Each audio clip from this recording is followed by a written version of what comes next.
गुरु अर्जन देव पातशाह जी द्वारा उचारण की हुई पवित्र बाणी सुखमणी साहिब की 20वीं अष्टपदी विच अज दे 4 अंक विचारन का यतन करिए। जिवें कि इस बाणी विच विशेष तौर ते भगती लहर बंदगी दे रस्तियां दा जिक्र किया गया। अज दे इस पावन पवित्र बचन विच जो श्लोक है वो भिखारीपन की दशा नूं प्राप्त करन वास्ते एक सूत्र दस्या गया जो कि आपां सवेर दे दीवान विच विचारिया सी। जिन्हों भिखारी बनन की जाच आ गई उन्होंने उहदे घर विचों दान मिलिया, नाम का दान, भगती का दान। उस दान की प्राप्ति करके फिर जिहड़े उस मनुख दे जीवन विचों लक्षण पैदा हुंदे ने उन्हां दा वर्णन सतगुरु गुरु अर्जन देव पातशाह जी कर रहे ने। ऐसे लोगों वालों वेख के जिन्हां दे अंदर गुरु की बख्शिश टिक गई, रहमत उन्हां प्राप्त कर लई, जिहड़े उन्हां दे नाल दे संगी हन उन्हां ने भी कहा भी असीं किवें करिए प्राप्त, क्योंकि एक तो दूजे नूं इह चाव पैदा हुंदा। जिस काम विच कोई कामयाब हो जाए, उदाहरण के तौर पे जिस बिजनेस विच एक बंदा कामयाब हुंदा, दूजे उन्होंने पुछदे ने असीं भी करना चाहुंदे, किवें करिए। उहदे जवाब विच जुड़े होयां ने जवाब दिता है जो अज दे 5वें अंक विच सतित है। जदों किसी ने पूछया है बख्शिश, ये भीख, ये दान, ये सिक्खी दा हीरा, ये रब दी किरपा तुहानूं किवें मिली ते असीं किवें लईए। उन्हां ने फिर सब तो पहली जाच दसी, कहंदे साजन संत करो यह काम, एक काम करो। हुण काम तां करना ही पएगा, निकम्मियां दी थोड़ा ये थां है। जे कहिए काम तो बिना असी किते पहुँच जाइए, मुमकिन नहीं है। काम करना पएगा तो उस विषय ते, उस लैसन ते जो कुछ सतगुरु कहंदे ने। ये भी ख्याल रखना अपनी मर्जी नाल कीते हुए काम कीतियां रिजल्ट ठीक नहीं आउंदे। क्लास दे विच अटेंड करके पढ़ना पैंदा, सीधा नहीं। हो सकता है असी अपनी मन मर्जी की सिक्खी कमा रहे होइए जो गुरु ग्रंथ साहिब जी दे विच है ही नहीं। असी अपने आप ही कमाइए, आप ही करिए। ये बहुत जरूरी है। विद्यार्थी जिहड़ी क्लास विच पढ़दा उन्होंने उहदे टीचर तो लैसन लैके पढ़ना चाहिए, सीधा नहीं तो पढ़दा भी रहेगा पर जदों रिजल्ट टैसट होणगे उहदे विच फेल हो जाएगा। तां ये काम करन दी थां है, इत्थे काम करना पैंदा। काम करन तो बिना इत्थे कामयाबी नहीं। भावें कि पिछे कहा भी भिखारी बन के दान मंग, आपां सुबह विचारिया सी भी भिखारी कोई काम थोड़ी करदा है, वो सारा दिन दिहाड़ी नहीं करदा, सिर्फ मंगदा है, ਉਹਨੂੰ मिल जाता है। इत्थे कहंदे ने काम करो, गल्लां टकराउंदियां ने इक्को अष्टपदी विच। ਇਹ ਤੇ दो चीज़ां इकट्ठियां कीतियां गुरु ग्रंथ साहिब विच, टकराउणियां चाहीदियां दो चीज़ां। कई सज्जन कहंदे ने गुरु ग्रंथ साहिब दे विच विरोधी तत्त ने, यानी कि एक ख्याल जिथे आउंदा है अगे जाके दूजा ख्याल उहनूं टकरा जांदा है। ये जरूरी है, टकराउणा चाहीदा है। दास नूं भी कईयां ने कहा भी तुसी कथा विच जिहड़ी गल करदे हो अद्धे घंटे बाद दूजी गल उहनूं टकराउंदी है। ये इसे तरह ही होएगा क्योंकि ये गुरु ग्रंथ साहिब जी की कथा है। याद रखो आकाश विच जे उड़ना है तो पर दोवें विरोधी होने चाहिए ने खंभ, तां उड़ान भरी जाएगी। जे तुसी बल्ब जगाउणा है तो दोवें नैगेटिव ते पॉजिटिव लाइटां वखरियां चाहिदियां ने। जे इक्को जिहियां आ गईयां तो बल्ब नहीं जगेगा।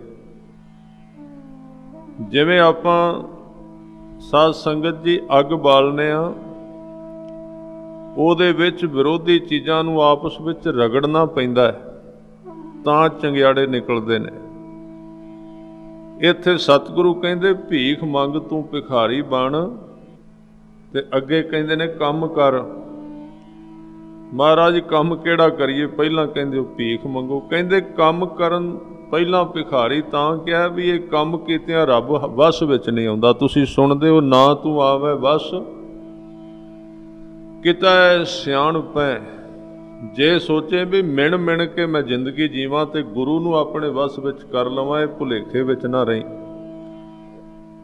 ना तू आवे वस बहुता दान दे, बहुता दान दे के जे गुरु नूं कवें वस विच करां रब नूं, ये भी मुमकिन नहीं।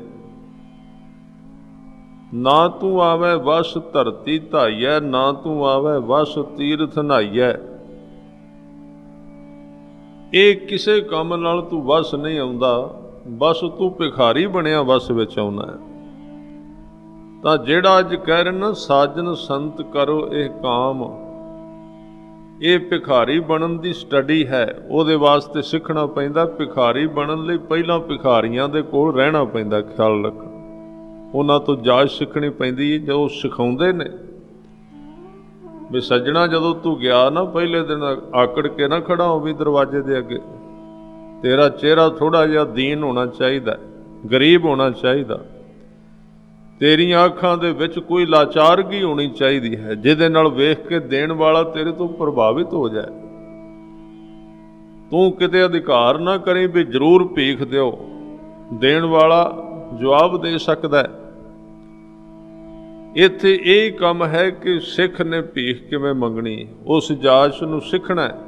ਤੇ ਉਸ ਜਾਚ ਨੂੰ ਸਿੱਖਣ ਵਾਸਤੇ ਹੀ ਗੁਰੂ ਅਰਜਨ ਦੇਵ ਸੱਚੇ ਪਾਤਸ਼ਾਹ ਜੀ ਉਹਨਾਂ ਲੋਕਾਂ ਦੇ ਜਵਾਬ ਵਿੱਚ ਬੋਲ ਰਹੇ ਨੇ ਜਿਹੜੇ ਪੁੱਛਦੇ ਨੇ ਅਸੀਂ ਕੀ ਕਰੀਏ, ਕਿਵੇਂ ਕਰੀਏ। ਕਹਿੰਦੇ ਕੰਮ ਕਰੋ, ਬਕਾਇਦਾ ਮਿੱਥ ਕੇ ਕੰਮ ਕਰਨਾ ਚਾਹੀਦਾ ਹੈ। ਉਹ ਕੰਮ ਕਿਹੜਾ ਹੈ? ਹਜ਼ੂਰ ਕਹਿੰਦੇ ਸਾਜਨ ਸੰਤ ਕਰੋ ਇਹ ਕਾਮ।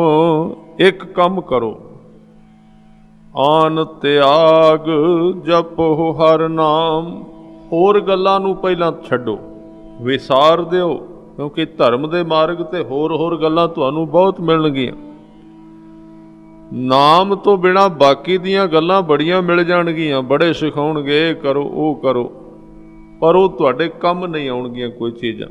ਆਨ ਤਿਆਗ ਬੜਾ ਕੁਝ ਮਿਲੇਗਾ, ਬੜੇ ਹੋਰ ਆਸੇ ਪਾਸੇ ਕੰਮ ਮਿਲ ਜਾਣਗੇ ਤੁਹਾਨੂੰ ਗੁਰਦੁਆਰੇ ਵਿੱਚ। ਨਾਮ ਤੋਂ ਬਿਨਾਂ ਵੀ ਬੜੀਆਂ ਚੀਜ਼ਾਂ ਪ੍ਰਾਪਤ ਹੋ ਜਾਣਗੀਆਂ, ਪਰ ਸਾਧ ਸੰਗਤ ਜੀ ਉਹ ਕੰਮ ਨਹੀਂ ਆਉਣਗੀਆਂ। ਇਸ ਕਰਕੇ ਪਹਿਲਾਂ ਇਹ ਸ਼ਰਤ ਰੱਖ ਦਿੱਤੀ ਵੀ ਹੋਰ ਛੱਡੋ, ਪਹਿਲਾਂ ਹੋਰ ਤਿਆਗ ਦਿਓ। ਤਾਂ ਹੀ ਕਿਹਾ ਵੀ ਗੁਰੂ ਕੋਲ ਆਈਏ ਤੇ ਗੁਰੂ ਕੋਲ ਹੀ ਆਈਏ, ਸਿਰਫ ਹੋਰ ਕਿਤੇ ਹੋਰ ਕੰਮ ਛੱਡ ਦਈਏ। ਜਦੋਂ ਗੁਰੂ ਕੋਲ ਆਈਏ ਤਾਂ ਆਨ ਤਿਆਗ ਦਾ ਮਤਲਬ ਹੈ ਕਿ ਜਦੋਂ ਤੁਸੀਂ ਗੁਰੂ ਕੋਲ ਆਓ, ਕੇਵਲ ਗੁਰੂ ਕੋਲ ਆਓ, ਹੋਰ ਕੰਮ ਛੱਡੋ। ਇਸ ਕਰਕੇ ਕਹਿੰਦੇ ਆਨ ਤਿਆਗ, ਕਹਿੰਦੇ ਜਪੋ ਹਰ ਨਾਮ। ਨਾਮ ਨੂੰ ਜਪਣਾ ਕਰੋ, ਨਾਮ ਨੂੰ ਉਚਾਰਨ ਕਰੋ ਔਰ ਉਹਨੂੰ ਜਪ ਕੇ ਸੁਣੋ। ਇਹ ਕੰਮ ਨੂੰ ਤਰਤੀਬ ਦੇ ਵਿੱਚ ਰੱਖ ਕੇ ਪੂਰੇ ਸਮੇਂ ਵਾਈਜ਼, ਟਾਈਮ ਵਾਈਜ਼ ਤਰੀਕੇ ਦੇ ਨਾਲ ਪੂਰਾ ਸਮਾਂ ਲਾ ਕੇ ਇਸ ਕੰਮ ਨੂੰ ਕਰਨਾ ਕਰੋ। ਇਹ ਹੈ ਕੰਮ ਗੁਰਮਤਿ ਦਾ ਜਿਸ ਨੂੰ ਸਤਿਗੁਰੂ ਸਮਝਾ ਰਹੇ ਨੇ।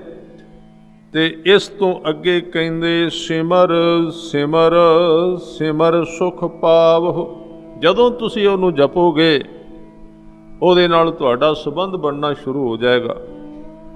ਉਸ ਜਾਪ ਦੁਆਰਾ, ਉਸ ਸ਼ਬਦ ਦੁਆਰਾ ਕਿਤੇ ਅੰਦਰ ਐਸੀ ਥਾਂ ਬਣੇਗੀ ਜਿਹਦੇ ਨਾਲ ਤੁਹਾਡੀ ਸੁਰਤ ਖਹਿਣ ਲੱਗ ਪਏਗੀ।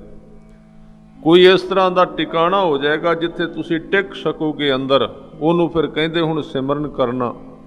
ਅੰਦਰ ਇੱਕ ਥਾਂ ਬਣ ਜਾਏਗੀ ਜਿਸ ਥਾਂ ਤੇ ਮਨ ਜਿਹਦੀ ਪਰਿਕਰਮਾ ਕਰਨੀ ਸ਼ੁਰੂ ਕਰ ਦੇਗਾ ਉਸ ਥਾਂ ਤੇ ਸਿੱਖ ਨੇ ਸਿਮਰਨ ਕਰਨਾ ਹੈ। ਇਹਨੂੰ ਭੱਟਾਂ ਨੇ, ਸਤਿਗੁਰਾਂ ਨੇ ਕਈ ਥਾਵਾਂ ਤੇ ਬਾਣੀ ਵਿੱਚ ਬਚਨ ਕੀਤੇ, ਕਹਿੰਦੇ ਤੇਰੇ ਹੁਕਮ ਪਵੈ ਨਿਸ਼ਾਨ, ਤਉ ਕਰੋ ਸਾਹਿਬ ਕੀ ਸੇਵਾ। ਇਹ ਕਹਿੰਦੇ ਵਾਹਿਗੁਰੂ ਦੇ ਨਾਮ ਨਾਲ ਨਾ ਤੇਰੇ ਮਨ ਦੇ ਵਿੱਚ ਇੱਕ ਨਿਸ਼ਾਨੀ ਬਣ ਜਾਏਗੀ, ਇੱਕ ਥਾਂ ਬਣ ਜਾਏਗੀ। ਨਿਸ਼ਾਨੀ ਦੇ ਉੱਤੇ ਬੰਦਾ ਫਿਰ ਆ ਕੇ ਟਿਕਦਾ। ਕੋਈ ਵੀ ਚੀਜ਼ ਹੈ ਤੁਸੀਂ ਵੇਖੋਗੇ, ਕੱਲਾ ਨਾਮ ਨਹੀਂ, ਕੱਲਾ ਧਰਮ ਨਹੀਂ। ਅਸੀਂ ਆਪਣੇ ਅੰਦਰ ਧਿਆਨ ਕਿਹੜੀਆਂ ਚੀਜ਼ਾਂ ਤੇ ਰੱਖਨੇ? ਅਸੀਂ ਕਹਿੰਦੇ ਧਿਆਨ ਕਾਹਦਾ ਕਰੀਏ? ਜਿਹੜਾ ਕੰਮ ਅਸੀਂ ਕਰਨੇ ਆ, ਜਿਹੜਾ ਕਾਰਜ ਕਰਨੇ ਆ, ਇੱਕ ਆਦਮੀ ਦੁਕਾਨ ਕਰਦਾ ਹੈ ਤੇ ਉਹ ਦੁਕਾਨ ਕੇਵਲ ਬਾਹਰ ਨਹੀਂ ਰਹਿੰਦੀ, ਉਹਦੇ ਅੰਦਰ ਵੀ ਦੁਕਾਨ ਪੈ ਜਾਂਦੀ। ਇੱਕ ਦੋ ਥਾਵਾਂ ਤੇ ਹੁੰਦੀ, ਇੱਕ ਦਿਸਦੀ ਤੇ ਇੱਕ ਅਣਦਿਸਦੀ।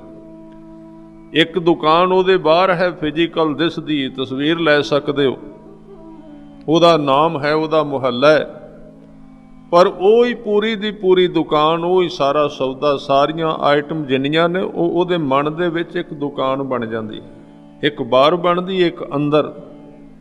ਜਿਵੇਂ ਕੋਈ ਮਨੁੱਖ ਗੱਡੀ ਚਲਾਉਂਦਾ ਹੈ ਤੇ ਇੱਕ ਗੱਡੀ ਬਾਹਰ ਚਲਾਉਂਦਾ ਹੈ ਤੇ ਇੱਕ ਉਹਦੀ ਤਸਵੀਰ ਉਹਦੇ ਅੰਦਰ ਹੈ, ਜਿਹਦੇ ਦੁਆਰਾ ਉਹਨੂੰ ਚਲਾਉਂਦਾ ਹੈ। ਇਸੇ ਤਰ੍ਹਾਂ ਸੰਸਾਰ ਦੇ ਜਿਤਨੇ ਵੀ ਕੰਮ ਨੇ, ਕੋਈ ਭੋਜਨ ਬਣਾਉਂਦਾ ਹੈ ਤੇ ਇੱਕ ਭੋਜਨ ਬਾਹਰ ਬਣਾਉਂਦਾ ਹੈ, ਉਹਨੂੰ ਬਣਾਉਣ ਦੀ ਜਾਚ ਤੇ ਤਰਤੀਬ ਉਹਦੇ ਅੰਦਰ ਬਣ ਜਾਂਦੀ ਹੈ। ਇਸ ਲਈ ਦੋ ਥਾਵਾਂ ਤੇ ਚੀਜ਼ਾਂ ਬਣਦੀਆਂ ਨੇ। ਤਾਂ ਜਦੋਂ ਉਹ ਬੈਠਦਾ ਹੈ, ਦੁਕਾਨ ਤਾਂ ਛੱਡ ਕੇ ਆ ਜਾਂਦਾ, ਪਰ ਉਸ ਦੁਕਾਨ ਨੂੰ ਜਦੋਂ ਵੇਖਣਾ ਚਾਹੇ ਮਨੁੱਖ ਆਪਣੇ ਅੰਦਰੋਂ ਵੀ ਖੋਲ ਕੇ ਵੇਖ ਸਕਦਾ ਉਹਦੇ ਵਿੱਚ ਕੀ ਹੈ। ਜਿਵੇਂ ਇੱਕ ਵਿਦਿਆਰਥੀ ਕਿਸੇ ਸਕੂਲ ਵਿੱਚ, ਕਲਾਸ ਵਿੱਚ ਪੜ੍ਹਦਾ ਹੈ, ਤਾਂ ਉਸ ਕਲਾਸ ਦੇ ਅੰਦਰ ਉਹ ਬੈਠਦਾ ਹੈ, ਉੱਥੇ ਪੂਰਾ ਸਭ ਕੁਝ ਦਿਸਣ ਵਾਲਾ ਹੈ, ਪਰ ਉਹ ਸਾਰੀ ਵਿੱਦਿਆ ਜਿਹੜੀ ਉਹਨੇ ਕਿਤਾਬਾਂ ਵਿੱਚੋਂ ਪੜ੍ਹੀ ਹੈ, ਇੱਕ ਬਾਹਰ ਕਿਤਾਬਾਂ ਵਿੱਚ ਲਿਖੀ ਹੋਈ ਹੈ ਤੇ ਇੱਕ ਉਹਦੇ ਅੰਦਰ ਲਿਖੀ ਗਈ, ਦੋ ਥਾਵਾਂ ਤੇ ਲਿਖੀ ਗਈ। ਅੰਦਰੋਂ ਵੀ ਵੇਖ ਸਕਦਾ ਖੋਲ ਕੇ, ਪਰਤ ਕੇ ਉਸ ਨੂੰ ਜਾਂਚ ਸਕਦਾ ਹੈ। ਇਸੇ ਤਰ੍ਹਾਂ ਜਿਹੜੇ ਲੋਕ ਗੁਰੂ ਚਰਨਾਂ ਨਾਲ ਜੁੜਦੇ ਹਨ, ਪ੍ਰਭੂ ਚਰਨਾਂ ਨਾਲ ਜੁੜਦੇ ਨੇ, ਬਾਣੀ ਨਾਲ ਜੁੜਦੇ ਨੇ, ਇੱਕ ਤਾਂ ਉਹ ਬਾਰ-ਬਾਰ ਕਰਮ ਕਰਦੇ ਨੇ ਤੇ ਉਸ ਕਰਮ ਦਾ ਜਿਹੜਾ ਨਿਸ਼ਾਨ ਹੈ ਨਾ, ਉਹਨਾਂ ਦੇ ਮਨ ਵਿੱਚ ਪੈ ਜਾਂਦਾ ਹੈ। ਫਿਰ ਉਹ ਜਿਹੜਾ ਨਿਸ਼ਾਨ ਪੈਂਦਾ, ਉਹ ਉਹਨਾਂ ਨੂੰ ਧਿਆਨ ਲਾਉਣ ਵਿੱਚ ਸਹਾਇਕ ਹੁੰਦਾ ਹੈ। ਸਾਹਿਬ ਕਹਿੰਦੇ ਤੇਰਾ ਹੁਕਮ ਪਵੈ ਨਿਸ਼ਾਨ, ਤੋ ਸਭ ਕਰੋ ਸਾਹਿਬ ਕੀ ਸੇਵਾ। ਸੇਵਾ ਹੁੰਦੀ ਸ਼ੁਰੂ ਉੱਥੋਂ ਹੈ, ਜਦੋਂ ਅੰਦਰ ਨਿਸ਼ਾਨੀ ਪੈ ਜਾਏ। ਨਿਸ਼ਾਨ ਪੈ ਗਿਆ ਤੇ ਸੇਵਾ ਸ਼ੁਰੂ ਹੋ ਗਈ। ਉਸ ਤੋਂ ਅੱਗੇ ਸਾਹਿਬ ਨੇ ਬਚਨ ਕੀਤਾ, ਕਹਿੰਦੇ ਜਬ ਗੁਰ ਦੇਖੇ ਸ਼ੁਭ ਦ੍ਰਿਸ਼ਟ, ਨਾਮ ਕਰਤਾ ਮੁਖ ਮੇਵਾ। ਤੁਸੀਂ ਕਦੀ ਵੇਖਿਆ ਹੋਵੇਗਾ, ਆਜੜੀ ਉਹਨਾਂ ਭੇਡਾਂ ਨੂੰ ਵੇਖਦਾ ਜਿਨ੍ਹਾਂ ਤੇ ਉਹਨੇ ਰੰਗ ਲਾਇਆ ਹੁੰਦਾ, ਨਿਸ਼ਾਨੀ ਲਾਈ ਹੁੰਦੀ ਹੈ, ਪਹਿਚਾਣ ਆ ਜਾਂਦੀ ਕਿ ਮੇਰੀ ਭੇਡ ਹੈ। ਇਸ ਤਰ੍ਹਾਂ ਗੁਰੂ ਵੀ ਉਹਨਾਂ ਸਿੱਖਾਂ ਨੂੰ ਵੇਂਦਾ ਜਿਨ੍ਹਾਂ ਦੇ ਮਨ ਵਿੱਚ ਉਹਦੀ ਯਾਦ ਦਾ ਨਿਸ਼ਾਨ ਲੱਗ ਜਾਏ। ਜਬ ਗੁਰ ਦੇਖੇ ਸ਼ੁਭ ਦ੍ਰਿਸ਼ਟ, ਉਸ ਤੋਂ ਬਾਅਦ ਕਹਿੰਦੇ ਨਾਮ ਕਰਤਾ ਮੁਖ ਮੇਵਾ। ਇਹਨੂੰ ਕਹਿੰਦੇ ਸਿਮਰਨ ਕਰਨਾ। ਤੇ ਗੁਰੂ ਅਰਜਨ ਦੇਵ ਪਾਤਸ਼ਾਹ ਕਹਿੰਦੇ ਸਿਮਰ ਸਿਮਰ ਸਿਮਰ ਸੁਖ ਪਾਵੋ, ਆਪ ਜਪੋ ਅਵਰਹ ਨਾਮ ਜਪਾਵੋ। ਇਹ ਬਚਨ ਬੜੇ ਥਾਵਾਂ ਤੇ ਆਏ ਨੇ। ਆਪ ਜਪੋ, ਇੱਥੋਂ ਤੱਕ ਸੀਮਤ ਨਾ ਰਹੋ ਵੀ ਤੁਸੀਂ ਖੁਦ ਹੀ ਜਪੋ, ਅਵਰਾ ਨਾਮ ਜਪਾਵੋ। ਇੱਥੇ ਕਈ ਲੋਕ ਕਹਿੰਦੇ ਨੇ ਵੀ ਮੈਂ ਦੱਸਣਾ ਨਹੀਂ, ਉਹ ਲੋਭੀ ਨੇ ਧਰਮ ਦੇ, ਕੰਜੂਸ ਨੇ ਧਰਮ ਵਿੱਚ। ਉਹ ਜੋ ਕੁਝ ਆਪ ਕਰਦੇ ਨਾ, ਠੀਕ ਹੈ, ਗੁਰੂ ਸਾਹਿਬ ਨੇ ਕਿਹਾ ਕਿ ਜਿੰਨੀ ਕੁ ਤੇਰੇ ਕੋਲ ਤਾਕਤ ਹੈ ਨਾ, ਓਨੀ ਗੱਲ ਕਰ, ਉਸ ਤੋਂ ਵੱਧ ਨਹੀਂ। ਜੈਸਾ ਵਿੱਤ ਹੋਏ ਤੈਸੋ ਵਰਤੈ, ਆਪਣਾ ਬਲ ਨਹੀਂ ਹਾਰੈ। ਪਰ ਇੱਥੇ ਜਦੋਂ ਸਾਹਿਬ ਕਹਿੰਦੇ ਆਪ ਜਪੋ ਅਵਰਾ ਨਾਮ ਜਪਾਵੋ, ਗੁਰੂ ਅਰਜਨ ਦੇਵ ਪਾਤਸ਼ਾਹ ਜੀ ਨੇ ਆਪਣੇ ਵਸਾਏ ਸਾਰੇ ਸ਼ਹਿਰਾਂ ਵਿੱਚੋਂ ਇੱਕ ਸ਼ਹਿਰ ਦਾ ਨਾਮ ਵੀ ਇਹ ਰੱਖ ਦਿੱਤਾ। ਉਹਦਾ ਨਾਮ ਹੈ, ਦੋ ਚੀਜ਼ਾਂ ਇਕੱਠੀਆਂ ਕਰ ਦਿੱਤੀਆਂ, ਤਰਨ ਤਾਰਨ ਸਾਹਿਬ। ਤਰਨ ਦਾ ਮਤਲਬ ਹੈ ਆਪ ਤਰਨ ਦੀ ਜਾਚ ਸਿੱਖਣੀ, ਤੇ ਤਾਰਨ ਦਾ ਮਤਲਬ ਹੈ ਵੀ ਦੂਜਿਆਂ ਨੂੰ ਤਾਰਨ ਦੀ ਜਾਚ, ਉਹਨਾਂ ਵਿੱਚ ਸਹਾਇਤਾ ਕਰਨੀ ਵੀ ਕਿਵੇਂ ਤਰੀਦਾ। ਕੱਲਾ ਇਹ ਨਹੀਂ ਕਿ ਆਪ ਸਿੱਖ ਲਿਆ, ਦੂਜਿਆਂ ਨੂੰ ਵੀ ਤਾਰਨ ਦਾ ਯਤਨ ਕਰਨਾ, ਹੋਰ ਵੀ ਤਾਰੂ ਹੋ ਜਾਣ। ਇਹ ਦੋ ਚੀਜ਼ਾਂ। ਪਰ ਸਾਹਿਬ ਨੇ ਇੱਕ ਬਚਨ ਜ਼ਰੂਰ ਕਿਹਾ, ਕਹਿੰਦੇ ਤਰਨ ਦੀ ਜਾਚ ਪਹਿਲਾਂ ਤੂੰ ਸਿੱਖੀ ਫਿਰ ਤਾਰੀ। ਤਾਂ ਇਹ ਜਿਹੜਾ ਵਿਸ਼ਾ ਹੈ ਗੁਰਮਤਿ ਦੇ ਵਿੱਚ, ਇਹ ਬੜਾ ਅਹਿਮ ਹੈ ਕਿ ਸਿੱਖ ਸਵਾਰਥੀ ਨਾ ਹੋਵੇ, ਉਹ ਸਿੱਖੀ ਨੂੰ ਜੱਫਾ ਮਾਰ ਕੇ ਨਾ ਬੈਠ ਜਾਏ ਕਿ ਮੈਂ ਸਿੱਖ ਬਣ ਗਿਆ। ਜਿਹੜੀਆਂ ਚੀਜ਼ਾਂ ਦਾ ਮੈਨੂੰ ਪਤਾ ਲੱਗਾ, ਲੋਕ ਤਾਂ ਗਿਆਨ ਨੂੰ ਵੀ ਲੁਕਾ ਕੇ ਰੱਖਦੇ ਨੇ। ਬੜੇ ਸੱਜਣ ਮੈਨੂੰ ਇਸ ਤਰ੍ਹਾਂ ਦੇ ਮਿਲੇ ਜਿਹੜੇ ਕਹਿੰਦੇ ਜੀ ਇਸ ਚੀਜ਼ ਦੇ ਅਰਥ ਤੁਹਾਨੂੰ ਆਉਂਦੇ ਨੇ। ਪਹਿਲੀ ਗੱਲ ਤੇ ਇਹ ਮੰਨਣਾ ਬੜਾ ਔਖਾ ਗਿਆਨਵਾਨ ਲੋਕਾਂ ਵਾਸਤੇ, ਇਹ ਕਹਿਣਾ ਹੀ ਔਖਾ ਮੈਨੂੰ ਇਹਦੇ ਅਰਥ ਨਹੀਂ ਆਉਂਦੇ। ਇਹ ਬਹੁਤ ਔਖੀ ਗੱਲ ਹੈ। ਮੈਂ ਕਿਹਾ ਜੀ ਮੈਨੂੰ ਅਰਥ ਨਹੀਂ ਆਉਂਦੇ, ਆਪ ਜੀ ਦੱਸ ਦਿਓ। ਕਹਿੰਦੇ ਨਹੀਂ ਦੱਸਣੇ ਨਹੀਂ, ਕਿਉਂਕਿ ਬੰਦ ਕਰਕੇ ਰੱਖੇ ਨੇ, ਸੁਣਾਉਣੇ ਨੇ ਕਿਤੇ ਜਾ ਕੇ। ਉਹਦਾ ਅਰਥ ਹੈ ਵੀ ਉਹ ਗਿਆਨ ਮੇਰਾ ਆਪਣਾ ਹੈ। ਤਾਂ ਇਸ ਤਰ੍ਹਾਂ ਦੀਆਂ ਜਿਹੜੀਆਂ ਚੀਜ਼ਾਂ ਨੇ, ਇਹ ਸਤਿਗੁਰੂ ਕਲਗੀਧਰ ਪਾਤਸ਼ਾਹ ਨੇ ਬਚਨ ਕੀਤੇ ਸਨ ਜਦੋਂ ਗੁਰੂ ਗ੍ਰੰਥ ਸਾਹਿਬ ਜੀ ਨਾਲ ਜੋੜਿਆ ਹਜ਼ੂਰ ਸਾਹਿਬ ਵਿੱਚ। ਜਿੱਥੇ ਇਹ ਕਿਹਾ ਸੀ ਗੁਰੂ ਗ੍ਰੰਥ ਸਾਹਿਬ ਜੀ ਨੂੰ ਗੁਰੂ ਮੰਨਣਾ, ਉੱਥੇ ਇੱਕ ਹੋਰ ਬਚਨ ਕਿਹਾ ਸੀ ਕਿ ਪਾਰ ਬ੍ਰਹਮ ਦਾ ਕਾ ਪੰਥ ਕਰਨਾ। ਜਿਵੇਂ ਕਿ ਜਿਹੜਾ ਬਚਨ ਗੁਰੂ ਨਾਨਕ ਦੇਵ ਜੀ ਨੇ ਕਿਹਾ ਸੀ ਨਾ ਭਾਈ ਲਹਿਣਾ ਜੀ ਨੂੰ ਗੱਦੀ ਦੇਣ ਲੱਗਿਆ ਕਿ ਲਹਿਣਾ ਜੀ ਪਾਰ ਬ੍ਰਹਮ ਕਾ ਪੰਥ ਕਰਨਾ, ਤੁਸੀਂ ਪੰਥ ਚਲਾਉਣਾ ਪਾਰ ਬ੍ਰਹਮ ਦਾ। ਇਹ ਸ਼ਬਦ ਗੁਰੂ ਗੋਬਿੰਦ ਸਿੰਘ ਮਹਾਰਾਜ ਨੇ ਗੁਰਸਿੱਖਾਂ ਨੂੰ ਕਿਹਾ ਕਿ ਗੁਰੂ ਗ੍ਰੰਥ ਸਾਹਿਬ ਜੀ ਨੂੰ ਮੰਨਣਾ, ਪਰ ਪੰਥ ਦਾ ਵਾਧਾ ਲੋਚਣਾ, ਯਾਨੀ ਕਿ ਪੰਥ ਵਧੇ, ਉਹਦੇ ਵਿੱਚ ਵਾਧਾ ਹੋਵੇ, ਸੇਵਾ ਕਰਨੀ ਪੰਥ ਦੀ, ਉਹਦੇ ਵਿੱਚ ਸਹਿਯੋਗ ਕਰਨਾ। ਤੇ ਪੰਥ ਦੇ ਵਾਧੇ ਵਿੱਚ ਤਾਂ ਹੀ ਆਪਾਂ ਸਹਿਯੋਗ ਕਰ ਸਕਦੇ ਹਾਂ ਜੇ ਆਪਾਂ ਪਹਿਲਾਂ ਸਿੱਖ ਹੋਵਾਂਗੇ, ਸਾਡੇ ਤੋਂ ਫਿਰ ਅੱਗੇ ਕੁਝ ਹੋ ਸਕਦਾ। ਇਹ ਜਿਹੜਾ ਸਤਿਗੁਰੂ ਬਚਨ ਕਹਿ ਰਹੇ ਨੇ, ਆਪ ਜਪੋ, ਪਹਿਲਾਂ ਤੁਸੀਂ ਆਪ ਜਪੋ, ਫਿਰ ਯਤਨ ਕਰੋ ਕਿ ਅਵਰਹ ਨਾਮ ਜਪਾਵੋ, ਦੂਜਿਆਂ ਨੂੰ ਵੀ ਜਪਾਉਣ ਦਾ ਯਤਨ ਕਰੋ।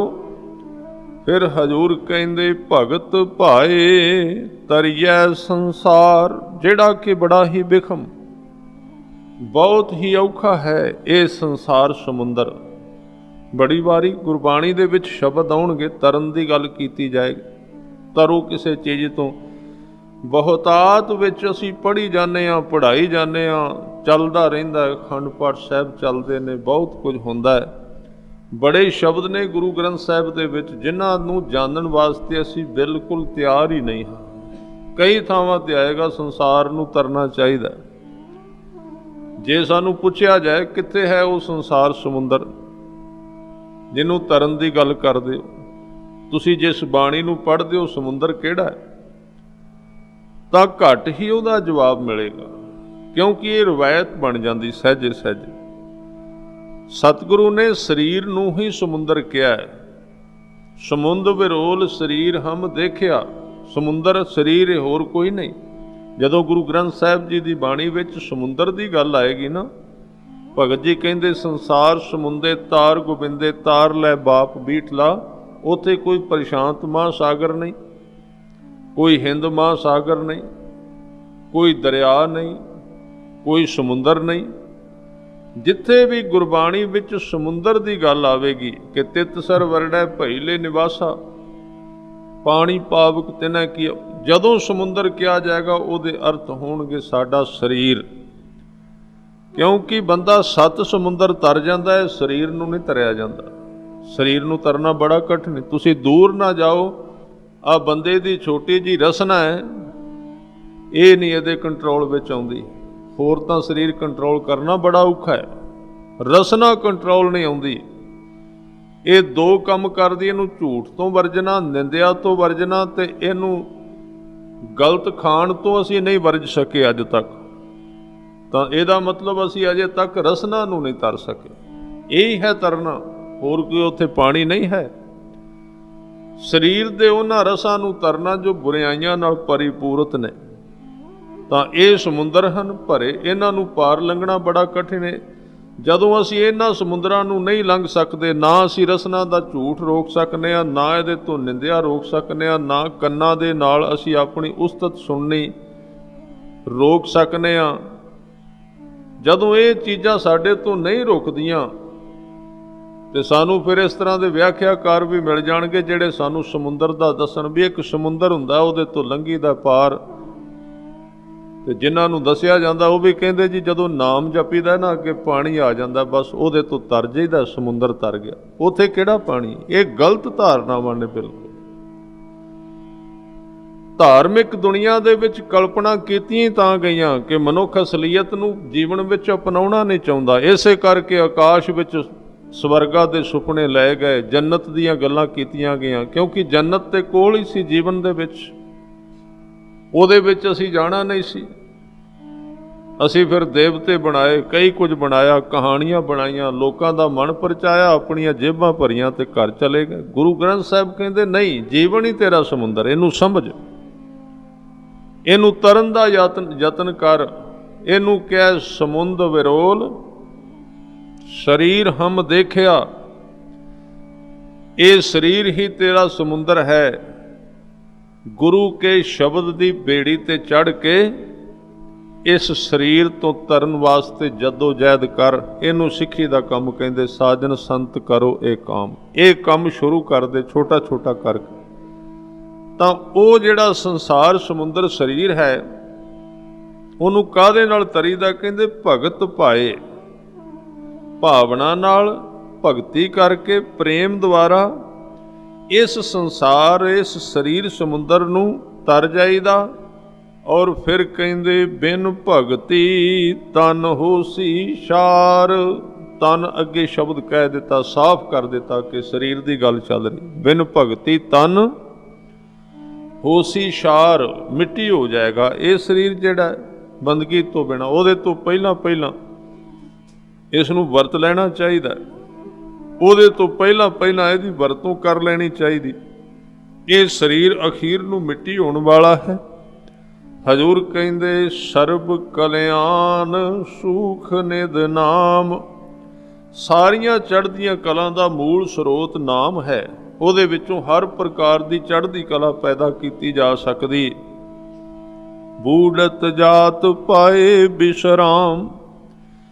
ਜੇ ਕੋਈ ਮਨੁੱਖ ਆਪਣੀ ਜ਼ਿੰਦਗੀ ਵਿੱਚ ਡੁੱਬਦਾ ਹੋਵੇ, ਕਿਸੇ ਮੁਸੀਬਤ ਵਿੱਚ ਘੇਰਿਆ ਗਿਆ ਹੋਵੇ, ਉਹਦਾ ਜੀਵਨ ਡਾਵਾਂ ਡੋਲ ਹੁੰਦਾ ਹੋਵੇ, ਉਹਦਾ ਮਨ ਨਾ ਟਿਕੇ, ਬੇਵਿਸ਼ਵਾਸੀ ਵਿੱਚ ਜਿਉਂਦਾ ਹੋਵੇ, ਜੋ ਅਕਾਲ ਪੁਰਖ ਦੇ ਨਾਮ ਨਾਲ ਸਾਂਝ ਪਾਏ ਤੇ ਉਹਨੂੰ ਡੁੱਬਦੇ ਨੂੰ, ਡੋਲਦੇ ਨੂੰ, ਭਟਕਦੇ ਨੂੰ ਵਿਸ਼ਰਾਮ ਮਿਲਦਾ ਹੈ, ਟਿਕਾ ਮਿਲਦਾ ਹੈ। ਇਸ ਥਾਂ ਤੋਂ ਉਸ ਨੂੰ ਆਨੰਦ ਦੀ ਪ੍ਰਾਪਤੀ ਹੁੰਦੀ ਹੈ। ਹਜ਼ੂਰ ਕਹਿੰਦੇ ਮਨ ਤਨ ਅੰਤਰ ਸਗਲ ਦੁਖ ਕਾ ਹੋਵਤ ਨਾਸ਼। ਨਾਨਕ ਨਾਮ ਜਪੋ ਗੁਣਤਾਸ। ਗੁਣਾਂ ਦੇ ਖਜ਼ਾਨੇ ਅਕਾਲ ਪੁਰਖ ਵਾਹਿਗੁਰੂ ਦੇ ਨਾਮ ਨੂੰ ਜਪਣਾ ਕਰੋ। ਅਕਾਲ ਪੁਰਖ ਵਾਹਿਗੁਰੂ ਦਾ ਨਾਮ ਜਪੋ, ਔਰ ਇਹਦੇ ਨਾਲ ਕੀ ਹੋਵੇਗਾ? ਜ਼ਿੰਦਗੀ ਦੇ ਜਿੰਨੇ ਦੁੱਖ ਨੇ, ਜ਼ਿੰਦਗੀ ਦੀਆਂ ਜਿੰਨੀਆਂ ਮੁਸੀਬਤਾਂ ਨੇ, ਉਹਨਾਂ ਦਾ ਨਾਸ਼ ਹੋ ਜਾਏਗਾ, ਉਹਨਾਂ ਦਾ ਖਾਤਮਾ ਹੋ ਜਾਏਗਾ। ਹਜ਼ੂਰ ਸੱਚੇ ਪਾਤਸ਼ਾਹ ਕਹਿੰਦੇ ਸਾਰੇ ਹੀ ਦੁੱਖਾਂ ਨੂੰ ਨਾਸ਼ ਕਰਨ ਵਾਲਾ ਹੈ ਅਕਾਲ ਪੁਰਖ ਦਾ ਨਾਮ। ਇੱਥੋਂ ਤੱਕ ਸਿੱਖਿਆ ਦਿੱਤੀ ਗਈ ਹੈ। ਸ਼ੁਰੂ ਵਿੱਚ ਜਿਵੇਂ ਵਿਸ਼ੇ ਵਾਈਜ਼ ਕਿਹਾ ਸੀ ਕਿ ਇਹ ਉਹਨਾਂ ਨੂੰ ਕਿਹਾ ਗਿਆ ਜਿਨ੍ਹਾਂ ਨੇ ਸਵਾਲ ਕੀਤਾ ਅਸੀਂ ਕੀ ਕਰੀਏ। ਉਹਨਾਂ ਨੂੰ ਦੱਸਿਆ ਸਾਜਨ ਸੰਤ ਕਰੋ ਇਹ ਕਾਮ। ਹੁਣ ਜੇ ਉਹਨਾਂ ਨੇ ਇਹ ਕੰਮ ਕਰ ਲਿਆ, ਕਿਉਂਕਿ ਸਾਰੀ ਜਿੰਨੀ ਬਾਣੀ ਹੈ ਨਾ, ਇਹ ਬਕਾਇਦਾ ਕਲਾਸ ਬਾਈ ਕਲਾਸ ਸ਼ਬਦ ਚੱਲਦੇ ਨੇ, ਇੱਕ ਦੂਜੇ ਨਾਲ ਜੁੜੇ ਹੋਏ ਨੇ, ਸੰਬੰਧ ਨੇ ਸ਼ਬਦਾਂ ਦੇ ਆਪਸ ਵਿੱਚ। ਜਿਵੇਂ ਤੁਸੀਂ ਸਕੂਲ ਵਿੱਚ ਪੜ੍ਹਦੇ ਹੋ, ਇੱਕ ਲੈਸਨ ਤੋਂ ਅਗਲਾ ਲੈਸਨ, ਤੀਜਾ ਚੌਥਾ ਤਰਤੀਬ ਦਿੱਤੀ ਗਈ, ਤਾਂ ਇੱਥੇ ਵੀ ਬਾਣੀ ਦੇ ਵਿੱਚ ਤਰਤੀਬ ਵਾਈਜ਼ ਇਹ ਗੱਲ ਕੀਤੀ ਗਈ। ਜਿਨ੍ਹਾਂ ਨੇ ਫਿਰ ਉਸ ਕੰਮ ਨੂੰ ਕੀਤਾ ਤੇ ਕੰਮ ਕਰਨ ਤੋਂ ਬਾਅਦ ਕੀ ਅਵਸਥਾ ਬਣੀ, ਉਹਦਾ ਜ਼ਿਕਰ ਕਰਦੇ ਹੋਏ 6ਵੇਂ ਅੰਕ ਵਿੱਚ ਕਿਰਪਾ ਕਰ ਰਹੇ ਨੇ ਗੁਰੂ ਅਰਜਨ ਦੇਵ ਸੱਚੇ ਪਾਤਸ਼ਾਹ ਜੀ। ਕਹਿੰਦੇ ਉਪਜੀ ਪ੍ਰੀਤ। ਜਿਨ੍ਹਾਂ ਨੇ ਜਪਿਆ ਨਾ, ਜਿਨ੍ਹਾਂ ਨੇ ਸਿਮਰਨ ਕੀਤਾ, ਇਹ ਦੋ ਕੰਮ ਹੋ ਗਏ। ਪਹਿਲਾਂ ਜਪਣਾ, ਫਿਰ ਸਿਮਰਨ ਕਰਨਾ ਅੰਦਰ ਉਸ ਜਾਪ ਦਾ। ਉਹਦੇ ਤੋਂ ਬਾਅਦ ਤੀਜੀ ਕਲਾਸ ਹੈ, ਉਹਨਾਂ ਵਿੱਚ ਪ੍ਰੀਤ ਉਪਜੇਗੀ। ਪ੍ਰੀਤ ਦੇ ਅਰਥ ਕੀ ਨੇ? ਪ੍ਰੀਤ ਦੇ ਅਰਥ ਨੇ ਜਿੱਥੇ ਜਾ ਕੇ ਬੰਦੇ ਨੂੰ ਯਤਨ ਨਹੀਂ ਕਰਨਾ ਪੈਂਦਾ। ਉਪਜੀ ਪ੍ਰੀਤ, ਪ੍ਰੇਮ ਰਸ ਚਾਓ।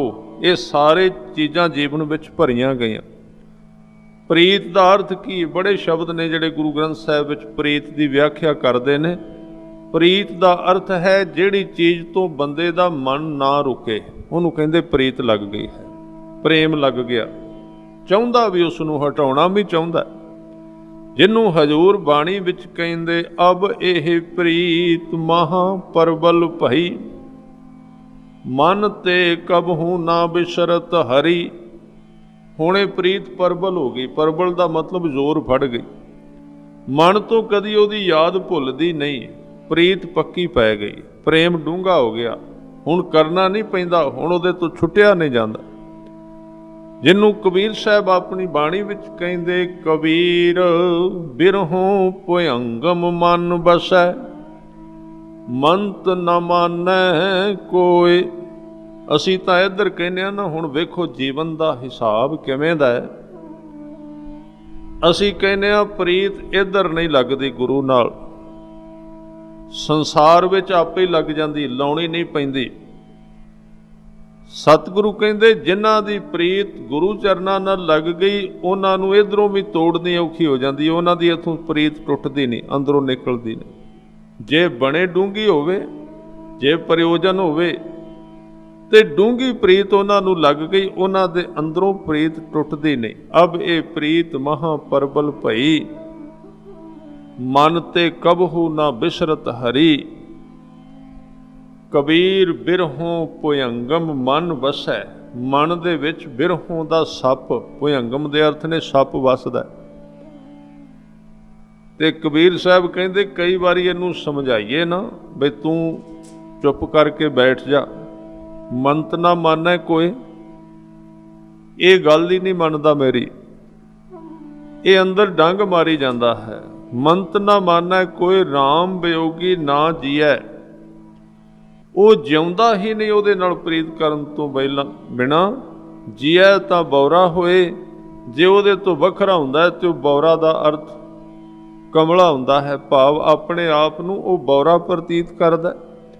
ਇਸ ਤਰ੍ਹਾਂ ਦੀ ਪ੍ਰੀਤ, ਪ੍ਰੇਮ, ਰਸ ਤੇ ਚਾਓ, ਵੈਸੇ ਇਹ ਚੀਜ਼ਾਂ ਬੜੀਆਂ ਹੁਣ ਕੀਮਤੀ ਹੋ ਗਈਆਂ ਨੇ। ਬੰਦੇ ਦੇ ਜੀਵਨ ਵਿੱਚ ਚਾਹ ਆਉਣਾ ਹੈ ਤਾਂ ਤਕਰੀਬਨ ਉੱਡ ਹੀ ਚੁੱਕਾ ਹੈ। ਹੁਣ ਤਾਂ ਸਾਧ ਸੰਗਤ ਪਦਾਰਥ ਹੀ ਰਹਿ ਗਿਆ, ਬੰਦਾ ਤੇ ਰਿਹਾ ਹੀ ਕੋਈ ਨਹੀਂ ਵਿੱਚ, ਬੰਦਾ ਤੇ ਵਿਚਾਰਾ ਕਿਤੇ ਲੱਭਦਾ। ਹੁਣ ਤੇ ਸੰਸਾਰ ਹੀ ਰਹਿ ਗਿਆ, ਕੰਮ ਹੀ ਰਹਿ ਗਿਆ ਹੈ, ਚਿੰਤਾਵਾਂ, ਭੱਜ ਦੌੜ। ਆਦਮੀ ਕਿੱਥੇ ਰਿਹਾ? ਆਦਮੀ ਤੇ ਪਹਿਲਾਂ ਹੁੰਦਾ ਸੀ, ਕਿਤੇ ਮਨੁੱਖ ਜਿਉਂਦਾ ਸੀ, ਇਨਸਾਨ ਜਿਉਂਦਾ ਸੀ, ਕਿਤੇ ਜੀਵਨ ਸੀ, ਕਿਤੇ ਖੁਸ਼ੀ ਸੀ ਅੰਦਰ। ਹੁਣ ਤੇ ਪਦਾਰਥ ਦੀ ਇੰਨੀ ਦੌੜ ਲੱਗ ਗਈ ਹੈ ਕਿ ਅਜੇ ਬੱਚਾ ਹੋਸ਼ ਨਹੀਂ ਸੰਭਾਲਦਾ ਤੇ ਪਹਿਲਾਂ ਹੀ ਉਹ ਸੁਪਨੇ ਲੈਣ ਲੱਗ ਪੈਂਦਾ, ਮੈਂ ਕਰਾਂਗਾ ਕੀ, ਮੈਂ ਕਿਹੜੀ ਵਿਦਿਆ ਪੜ੍ਹਾਂ, ਕਿਹੜੀ ਜੌਬ ਲਵਾਂ। ਫਿਰ ਉਹਦਾ ਇਹ ਵੀ ਪਤਾ ਕਰਦਾ ਇਹਦੀ ਤਨਖਾਹ ਕਿੰਨੀ ਮਿਲੇਗੀ, ਫਿਰ ਉਹ ਇਹ ਵੀ ਕੱਢ ਕੇ ਵੇਖਦਾ ਵੀ ਇਹਦੀ ਗੱਡੀ ਕਿੰਨੀ ਕੁ ਮਹਿੰਗੀ ਲੈ ਸਕਾਂਗਾ, ਮਹਿਲ ਕਿੰਨਾ ਕੁ ਵੱਡਾ ਪਾਉਣਾ। ਆਦਮੀ ਕਿੱਥੇ ਰਿਹਾ? ਪਦਾਰਥ ਹੀ ਰਹਿ ਗਿਆ, ਉਹ ਤੇ ਵਿੱਚ ਹੀ ਮਰ ਮੁੱਕ ਗਿਆ ਹੈ, ਉਹਦੇ ਤੇ ਸਵਾਸ ਹੀ ਬੰਦ ਕਰ ਦਿੱਤੇ ਪਦਾਰਥ ਨੇ। ਕਿਤੇ ਕਿਤੇ ਜਿਉਂਦਾ ਕੋਈ ਵਿਰਲਾ ਹੀ ਜਿਉਂਦਾ ਇਸ ਪਦਾਰਥਵਾਦ ਦੇ ਸੰਸਾਰ ਵਿੱਚ, ਬਾਕੀ ਸਭ ਉਸ ਦੁਨੀਆ ਦੇ ਵਿੱਚ ਮਾਰੇ ਜਾ ਚੁੱਕੇ ਨੇ ਅੰਦਰੋਂ। ਇਸ ਕਰਕੇ ਸਤਿਗੁਰੂ ਸੱਚੇ ਪਾਤਸ਼ਾਹ ਜੀ ਇੱਥੇ ਕਹਿ ਰਹੇ ਨੇ ਕਿ ਜੇ ਕੋਈ ਵਾਹਿਗੁਰੂ ਦੇ ਨਾਮ ਨਾਲ ਸਾਂਝ ਪਾਉਂਦਾ ਹੈ ਨਾ, ਇਹ ਕੀਮਤੀ ਦਾਤਾਂ ਉਹਦੇ ਵਿੱਚ ਆਪਣੇ ਆਪ ਪ੍ਰਗਟ ਹੋ ਜਾਂਦੀ। ਉਪਜੀ ਪ੍ਰੀਤ, ਪ੍ਰੇਮ, ਰਸ, ਜੀਵਨ ਰਸ ਨਾਲ ਭਰਿਆ ਜਾਂਦਾ, ਚਾਓ, ਖੁਸ਼ੀ ਨਾਮ ਦੇ ਵਿੱਚੋਂ ਆਪਣੇ ਆਪ ਪੈਦਾ ਹੋ ਜਾਂਦੀ ਹੈ। ਹਜ਼ੂਰ ਕਹਿੰਦੇ ਮਨ ਤਨ ਅੰਤਰ ਇਹੀ ਸੁਭਾਉ। ਉਸ ਆਦਮੀ ਨੂੰ ਤੁਸੀਂ ਲੱਖਾਂ ਉਪਦੇਸ਼ ਦਿਓ ਵੀ ਛੱਡ ਇਸ ਕੰਮ ਨੂੰ, ਇਹਦੇ ਵਿੱਚ ਕੀ ਪਿਆ। ਇਹ ਸਾਧ ਸੰਗਤ ਜੀ ਬਿਜ਼ਨਸ ਹੈ ਵੀ ਇਸੇ ਤਰ੍ਹਾਂ ਦਾ, ਥੋੜਾ ਜਿਹਾ ਬੰਦਾ ਝੱਲਾ ਹੀ ਲੱਗਦਾ ਹੈ। ਸੱਚ ਜਾਣੋ, ਗੁਰੂ ਦੀ ਗੱਲ ਸੁਣਨੀ ਹੋਵੇ ਤੇ ਬੰਦਾ ਥੋੜਾ ਜਿਹਾ ਝੱਲਾ ਹੀ ਹੋਵੇ, ਠੀਕ ਨਹੀਂ ਤੇ ਇਹਨਾਂ ਗੱਲਾਂ ਦੇ ਅਰਥ ਕੀ ਨਿਕਲਦੇ ਨੇ ਜਿਹੜੀਆਂ ਆਪਾਂ ਰੋਜ਼ ਕਰਨੇ। ਕੋਈ ਦੁਕਾਨ ਨਹੀਂ, ਕੋਈ ਬਿਜ਼ਨਸ ਨਹੀਂ, ਕੋਈ ਜ਼ਮੀਨ ਨਹੀਂ, ਕੋਈ ਜਾਇਦਾਦ ਨਹੀਂ, ਸਾਰਾ ਕੁਝ ਕਿਤੇ ਅਦ੍ਰਿਸ਼ ਦੁਨੀਆ ਦਾ ਹੀ ਹੈ ਨਾ, ਜਿਹੜਾ ਗੁਰੂ ਗ੍ਰੰਥ ਸਾਹਿਬ ਵਿੱਚ ਲਿਖਿਆ ਹੋਇਆ। ਹੋਰ ਇਹਦੇ ਵਿੱਚੋਂ ਕੋਈ ਮਾਇਆ ਜੇਬ ਵਿੱਚ ਪੈਂਦੀ ਨਹੀਂ ਮਨੁੱਖ ਦੇ। ਇਹ ਹੈ थोड़े जिहा झल्ले लोकां दा काम। इस करके इस दुनिया विच ਉਹ ਹੀ ਤੁਰ ਸਕਦੇ ਨੇ ਜਿਹੜੇ थोड़े जिहे ਝੱਲੇਪਣ ਵਿੱਚ ਜਿਉਣਾ ਚਾਹੁੰਦੇ ਹੋਣ। ਇੱਥੇ ਬਹੁਤੇ ਸਿਆਣਿਆਂ ਦੀ ਥਾਂ ਕੋਈ ਨਹੀਂ। ਸਿਆਣੇ ਤੇ ਇਸ ਗਲੀ ਵਿੱਚੋਂ ਲੰਘ ਹੀ ਨਹੀਂ ਸਕਦੇ, ਸੁਰਾਖ ਦੇ ਵਿੱਚੋਂ। ਕਬੀਰ ਮੁਕਤ ਦੁਆਰਾ ਸੰਕੁਰਾ ਰਾਈ ਦਸਵੇਂ ਭਾਏ, ਮਨ ਤੋਂ ਮੈਗਲ ਹੋਏ ਰਹਾ। ਕਹਿੰਦੇ ਨੇ ਮਨ ਤੇ ਸਿਆਣਪਾਂ ਦੇ ਨਾਲ ਹਾਥੀ ਜਿੰਨਾ ਮੋਟਾ ਹੈ, ਨਿਕਸ਼ੋ ਕਿਉਂ ਕਰ ਜਾਏ। ਇਸ ਗੱਲ ਵਿੱਚੋਂ ਕਿਵੇਂ ਲੰਘਿਆ ਜਾਏ, ਜਿਹਨੂੰ ਗੁਰੂ ਗ੍ਰੰਥ ਸਾਹਿਬ ਜੀ ਕਹਿੰਦੇ ਨੇ। ਜਦੋਂ ਇਹਨਾਂ ਗੱਲਾਂ ਨੂੰ ਕਰਨ ਵਾਲਿਆਂ ਨੂੰ ਕਹਿ ਦਿੱਤਾ ਗਿਆ ਵੀ ਦੀਵਾਨੇ ਨੇ, ਕਿਸੇ ਨੇ ਕਿਹਾ ਭੂਤਨੇ ਨੇ, ਕਿਸੇ ਨੇ ਕਿਹਾ ਬਤਾਲੇ ਨੇ, ਜਿਨ੍ਹਾਂ ਨੇ ਸੰਸਾਰ ਵਿੱਚ ਇਹ ਗੱਲ ਕੀਤੀ ਏ, ਸੰਸਾਰ ਨੇ ਉਹਨਾਂ ਨੂੰ ਦੋ ਤਿੰਨ ਤਰੀਕਿਆਂ ਨਾਲ ਮਾਰਿਆ। ਖਿਆਲ ਰੱਖਣਾ, 2-3 ਤਰੀਕਿਆਂ ਨਾਲ। ਸਭ ਤੋਂ ਪਹਿਲਾਂ ਜਿਨ੍ਹਾਂ ਨੇ ਇਸ ਸੱਚਾਈ ਦੀ ਗੱਲ ਕੀਤੀ, ਸੰਸਾਰ ਵਿੱਚ ਪਰਮਾਤਮਾ ਦੇ ਨਾਮ ਦੇ ਨਸ਼ੇ ਦੀ ਗੱਲ ਕੀਤੀ, ਤਾਂ ਸੰਸਾਰ ਨੇ ਉਹਨਾਂ ਨੂੰ ਇਹ ਕਹਿ ਦਿੱਤਾ ਹੈ ਪਾਗਲ ਨੇ, ਇਹ ਜਿਹੜੀਆਂ ਗੱਲਾਂ ਕਰਦੇ ਨੇ ਭਲਾ ਹੈਣ ਕਿਤੇ। ਤੇ ਕਈਆਂ ਨੇ ਕਿਹਾ ਵੀ ਇਹਨਾਂ ਨੂੰ ਕੁਝ ਕਹਿਣ ਦੀ ਲੋੜ ਨਹੀਂ। ਕਈਆਂ ਨੇ ਤੇ ਕਿਹਾ ਸੂਲੀ ਲਾ ਦਿਓ, ਕਿਸੇ ਨੇ ਕਿਹਾ ਤੱਤੀ ਤਵੀ ਤੇ ਬਿਠਾ ਦਿਓ, ਕਿਸੇ ਨੇ ਕਿਹਾ ਨੀਹਾਂ ਵਿੱਚ ਚਿਣ ਦਿਓ। ਉਹਨਾਂ ਨੇ ਸਿੱਧਾ ਕੰਮ ਕਰ ਦਿੱਤਾ, ਰੱਬ ਦੇ ਪਿਆਰਿਆਂ ਤੇ ਸਿੱਧਾ ਐਕਸ਼ਨ ਕਰ ਦਿੱਤਾ, ਸਰੀਰਕ ਤੌਰ ਤੇ ਸ਼ਹੀਦ ਕੀਤਾ। ਤੇ ਬਾਅਦ ਵਿੱਚ ਸਿਆਣੇ ਲੋਕ ਆ ਗਏ, ਉਹ ਕਹਿੰਦੇ ਮਾਰਨ ਦੀ ਲੋੜ ਨਹੀਂ, ਐਵੇਂ ਆਰੋਪ ਲੱਗੇਗਾ ਆਪਣੇ ਤੇ ਵੀ ਆਪਾਂ ਕਾਤਲ। ਜਿਵੇਂ ਹੁਣ ਕਿੰਨੇ ਸਾਲ ਹੋ ਗਏ ਗੁਰੂ ਅਰਜਨ ਦੇਵ ਜੀ ਨੂੰ ਸ਼ਹੀਦ ਕੀਤਿਆਂ, ਅਜੇ ਤੱਕ ਆਪਾਂ ਚੰਦੂ ਨੂੰ ਆਏ ਸਾਲ ਘਸੀਟਦੇ ਆ 10-15 ਦਿਨ ਹਰ ਇੱਕ ਥਾਂ ਤੇ। ਜਹਾਂਗੀਰ ਨੂੰ ਕਈ ਕੁਝ ਕਿਹਾ ਜਾਂਦਾ ਹੈ, ਔਰੰਗਜ਼ੇਬ ਨੂੰ ਚੰਗੀ ਤਰ੍ਹਾਂ ਘਸੀਟਿਆ ਜਾਂਦਾ 10-12 ਦਿਨ। ਗੁਰੂ ਤੇਗ ਬਹਾਦਰ ਸਾਹਿਬ ਦੀ ਸ਼ਹੀਦ, ਵਜੀਦ ਖਾਨ ਦੀ ਦੁਰਗਤੀ ਕੀਤੀ ਜਾਂਦੀ ਹੈ। ਤਾਂ ਬਾਅਦ ਵਾਲੇ ਲੋਕਾਂ ਨੇ ਸੋਚਿਆ ਵੀ ਇਹਨਾਂ ਨੂੰ ਮਾਰਨ ਦਾ ਫਾਇਦਾ ਨਹੀਂ, ਇਹਨਾਂ ਦੀ ਪੂਜਾ ਕਰੋ ਤੇ ਆਖੇ ਨਾ ਲੱਗੋ ਇਹਨਾਂ ਦੇ। ਉਹ ਪ੍ਰਬੰਧ ਅਸੀਂ ਕੀਤਾ, ਪੂਜਾ ਅਸੀਂ ਕਰੀ ਜਾਂਦੇ ਹਾਂ ਗੁਰੂ ਗ੍ਰੰਥ ਸਾਹਿਬ ਜੀ ਦੀ। ਅਸੀਂ ਇੱਕ ਤਰੀਕੇ ਨਾਲ ਪੂਜਾ ਕਰਕੇ ਕਹਿੰਦੇ ਆ ਵੀ ਠੀਕ ਹੈ, ਇਹਨਾਂ ਨੂੰ ਚੁੱਪ ਕਰਾ ਦਿਓ, ਮਾਇਆ ਦੇ ਕੇ ਬੋਲਣ ਕੁਝ ਨਾ, ਕਹਿਣ ਕੁਝ ਨਾ। ਸਾਡੇ ਕੋਲ ਦੂਜਾ ਤਰੀਕਾ ਹੈ। ਇਸੇ ਤਰ੍ਹਾਂ ਜਿਹੜੇ ਲੋਕ ਇਸ ਰਾਹ ਤੇ ਤੁਰੇ ਸਨ, ਉਹਨਾਂ ਨੂੰ ਕਈਆਂ ਨੇ ਤਾਂ ਖਤਮ ਹੀ ਕਰ ਦਿੱਤਾ, ਕਈਆਂ ਨੇ ਕਿਹਾ ਵੀ ਖਤਮ ਕਰਨ ਦੀ ਲੋੜ ਨਹੀਂ, ਇਹਨਾਂ ਨੂੰ ਕਹੋ ਅਸੀਂ ਤੁਹਾਡੇ ਪੁਜਾਰੀ ਹਾਂ, ਪਰ ਆਖੇ ਨਹੀਂ ਲੱਗਣਾ ਇਹਨਾਂ ਦੇ, ਜਿਵੇਂ ਆਪਾਂ ਕਰਨੇ ਆ। ਜਿਵੇਂ ਆਪਾਂ ਕਰਨੇ ਆ ਨਾ, ਬਾਬਾ ਦੀਪ ਸਿੰਘ ਜੀ ਦਾ ਗੁਰਦੁਆਰਾ ਹੈ, ਪੂਜਾ ਬੜੀ ਕਰਨੇ ਆ, ਕੰਮ ਬੜੇ ਕੱਢਨੇ ਆਪਣੇ, ਪਰ ਵੇਖੋ ਜੋੜ ਬਣਦਾ ਕਿਤੇ ਪੁਜਾਰੀ ਦਾ ਤੇ ਪੂਜਕ ਦਾ। ਪੁਜਾਰੀ ਤੇ ਉਹ ਹੀ ਹੁੰਦਾ ਨਾ ਜਿਹੜਾ ਪੂਜਕ ਵਰਗਾ ਹੋਵੇ। ਬਾਬਾ ਦੀਪ ਸਿੰਘ ਤੇ ਸਿੱਖੀ ਦਾ ਸਿਰਾ ਹੈ, ਤੇ ਚਲੋ ਸਾਰੇ ਨਹੀਂ, ਕੁਝ ਉਹਨਾਂ ਦੇ ਵਰਗੇ ਪਿਆਰ ਵਾਲੇ ਗੁਰਸਿੱਖ ਗੁਰਮੁਖ ਵੀ ਉੱਥੇ ਜਾਂਦੇ, ਪਰ ਤੁਸੀਂ ਵੇਖੋਗੇ ਜਿਨ੍ਹਾਂ ਦੇ ਸਿਰ ਮੂੰਹ ਤੇ ਕੇਸ ਵੀ ਕੋਈ ਨਹੀਂ, ਉਹ ਵੀ ਕਹਿੰਦੇ ਅਸੀਂ ਵੀ ਬਾਬਾ ਦੀਪ ਸਿੰਘ ਜੀ ਦੇ ਪੁਜਾਰੀ ਹਾਂ। ਇਹ ਬਹੁਤ ਚੱਲਦਾ ਹੈ। ਪੂਜਕ ਦਾ ਤੇ ਪੁਜਾਰੀ ਦਾ ਕੋਈ ਨਾਤਾ ਹੀ ਕੋਈ ਨਹੀਂ ਰਲਦਾ, ਕੋਈ ਸਰੂਪ ਹੀ ਨਹੀਂ ਮਿਲਦਾ ਆਪਸ ਵਿੱਚ। ਇਸ ਤਰ੍ਹਾਂ ਦਾ ਇਹ ਸੰਸਾਰ ਦੇ ਵਿੱਚ ਢਾਂਚਾ ਚੱਲਦਾ ਰਹਿੰਦਾ। ਤਾਂ ਸਤਿਗੁਰੂ ਇੱਥੇ ਬਚਨ ਕਹਿ ਰਹੇ ਨੇ ਕਿ ਉਹਨਾਂ ਦੇ ਮਨ ਤੇ ਤਨ ਵਿੱਚ ਭਾਵੇਂ ਤੁਸੀਂ ਉਹਨਾਂ ਨੂੰ ਕਿੰਨਾ ਰੋਕੋ, ਜਿਨ੍ਹਾਂ ਵਿੱਚ ਪ੍ਰੇਮ ਜਾਗ ਪਿਆ, ਉਹਨਾਂ ਦੇ ਮਨ ਤੇ ਤਨ ਵਿੱਚ ਇੱਕੋ ਹੀ ਨਿਸ਼ਾਨਾ ਬਣ ਜਾਂਦਾ। ਮਨ ਤਨ ਅੰਤਰ ਇਹੀ ਸੁਭਾਓ ਕਿ ਉਹ ਦਿਨ ਰਾਤ ਉਹਦੇ ਨਾਲ ਸਾਂਝ ਬਣਾ ਕੇ ਤੁਰਦੇ ਨੇ। ਨੇਤਰੋਂ ਪੇਖ ਦਰਸ਼ ਸੁਖ ਹੋਏ, ਮਨ ਬਿਗਸੈ ਸਾਧ ਚਰਨ ਧੋਏ। ਉਹ ਨੇਤਰਾਂ ਦੁਆਰਾ ਜਦੋਂ ਸੰਸਾਰ ਵੱਲ ਤੱਕਦੇ ਨੇ, ਜਿਹੜੇ ਜੁੜ ਗਏ ਅੰਦਰੋਂ ਗੁਰੂ ਸ਼ਬਦ ਨਾਲ, ਜਦੋਂ ਅੱਖਾਂ ਦੁਆਰਾ ਵੇਖਦੇ ਨੇ ਤੇ ਉਹਨਾਂ ਦਾ ਵੇਖਣਾ ਹੀ ਪ੍ਰਭੂ ਦੇ ਦਰਸ਼ਨ ਬਣ ਜਾਂਦਾ ਹੈ। ਜਿਹੜੀ ਚੀਜ਼ ਨੂੰ ਵੇਖਦੇ ਨੇ ਉਹਦੇ ਵੱਲ ਉਹਦੇ ਦਰਸ਼ਨ ਹੁੰਦੇ ਨੇ। ਨੇਤਰੋਂ ਪੇਖ ਦਰਸ਼ ਸੁਖ ਹੋਏ, ਮਨ ਬਿਗਸੈ ਸਾਧ ਚਰਨ ਧੋਏ। ਐਸੇ ਗੁਰਮੁਖਾਂ ਦੇ ਚਰਨ ਧੋਣ ਦਾ ਮਤਲਬ ਉਹਨਾਂ ਦਾ ਸਤਿਕਾਰ ਕੀਤਿਆਂ, ਉਹਨਾਂ ਦੀ ਸੇਵਾ ਕੀਤਿਆਂ ਬੰਦੇ ਦਾ ਮਨ ਬਿਗਸਦਾ, ਖੁਸ਼ ਹੁੰਦਾ, ਆਨੰਦ ਦੀ ਪ੍ਰਾਪਤੀ ਹੁੰਦੀ ਹੈ। ਔਰ ਅੱਖਾਂ ਨਾਲ ਉਹਨਾਂ ਦੇ ਦਰਸ਼ਨ ਕੀਤਿਆਂ ਸੁੱਖ ਦੀ ਪ੍ਰਾਪਤੀ ਹੁੰਦੀ ਹੈ। ਭਗਤ ਜਨਾ ਕੈ ਮਨ ਤਨ ਰੰਗ, ਬਿਰਲਾ ਕੋ ਪਾਵੈ ਸੰਗ। ਪ੍ਰਭੂ ਦੇ ਪਿਆਰਿਆਂ ਦੇ ਵਿੱਚ ਮਨ ਤਨ ਦੇ ਵਿੱਚ ਇੱਕ ਰੰਗ ਰਹਿੰਦਾ। ਰੰਗ ਦਾ ਅਰਥ ਪ੍ਰੇਮ। ਉਹ ਅਕਾਲ ਪੁਰਖ ਦੇ ਪ੍ਰੇਮ ਦੇ ਨਾਲ ਸਾਂਝ ਬਣਾ ਕੇ ਰਹਿੰਦੇ ਨੇ, ਪਰ ਉਹਨਾਂ ਦਾ ਸੰਗ ਬਹੁਤ ਵਿਰਲਿਆਂ ਨੂੰ ਮਿਲਦਾ ਹੈ। ਬਹੁਤੇ ਚਾਹੁੰਦੇ ਨੇ ਜਾਂ ਕਿ ਸੇਵ ਬਾਂਛੈ ਸੁਰਦੇਵ, ਦੇਵਤੇ ਵੀ ਚਾਹੁੰਦੇ ਨੇ ਰੱਬ ਦੇ ਪਿਆਰਿਆਂ ਦੇ ਨਾਲ ਰਹਿਣਾ, ਪਰ ਸਾਧ ਸੰਗਤ ਜੀ ਉਡਤੇ ਕੋ ਉਡਤਾ ਮਿਲੇ। ਇਹ ਸੰਬੰਧ ਐਵੇਂ ਨਹੀਂ ਬਣਨਗੇ, ਖਿਆਲ ਰੱਖੋ। ਸੰਬੰਧ ਬਣਨੇ ਬੜੇ ਔਖੇ ਨੇ। ਉੱਡਦੇ ਨਾਲ ਉੱਡਦਾ ਸੰਬੰਧ ਬਣਾ ਸਕਦਾ, ਤੁਰਦੇ ਕੋ ਤੁਰਦਾ ਮਿਲੇ।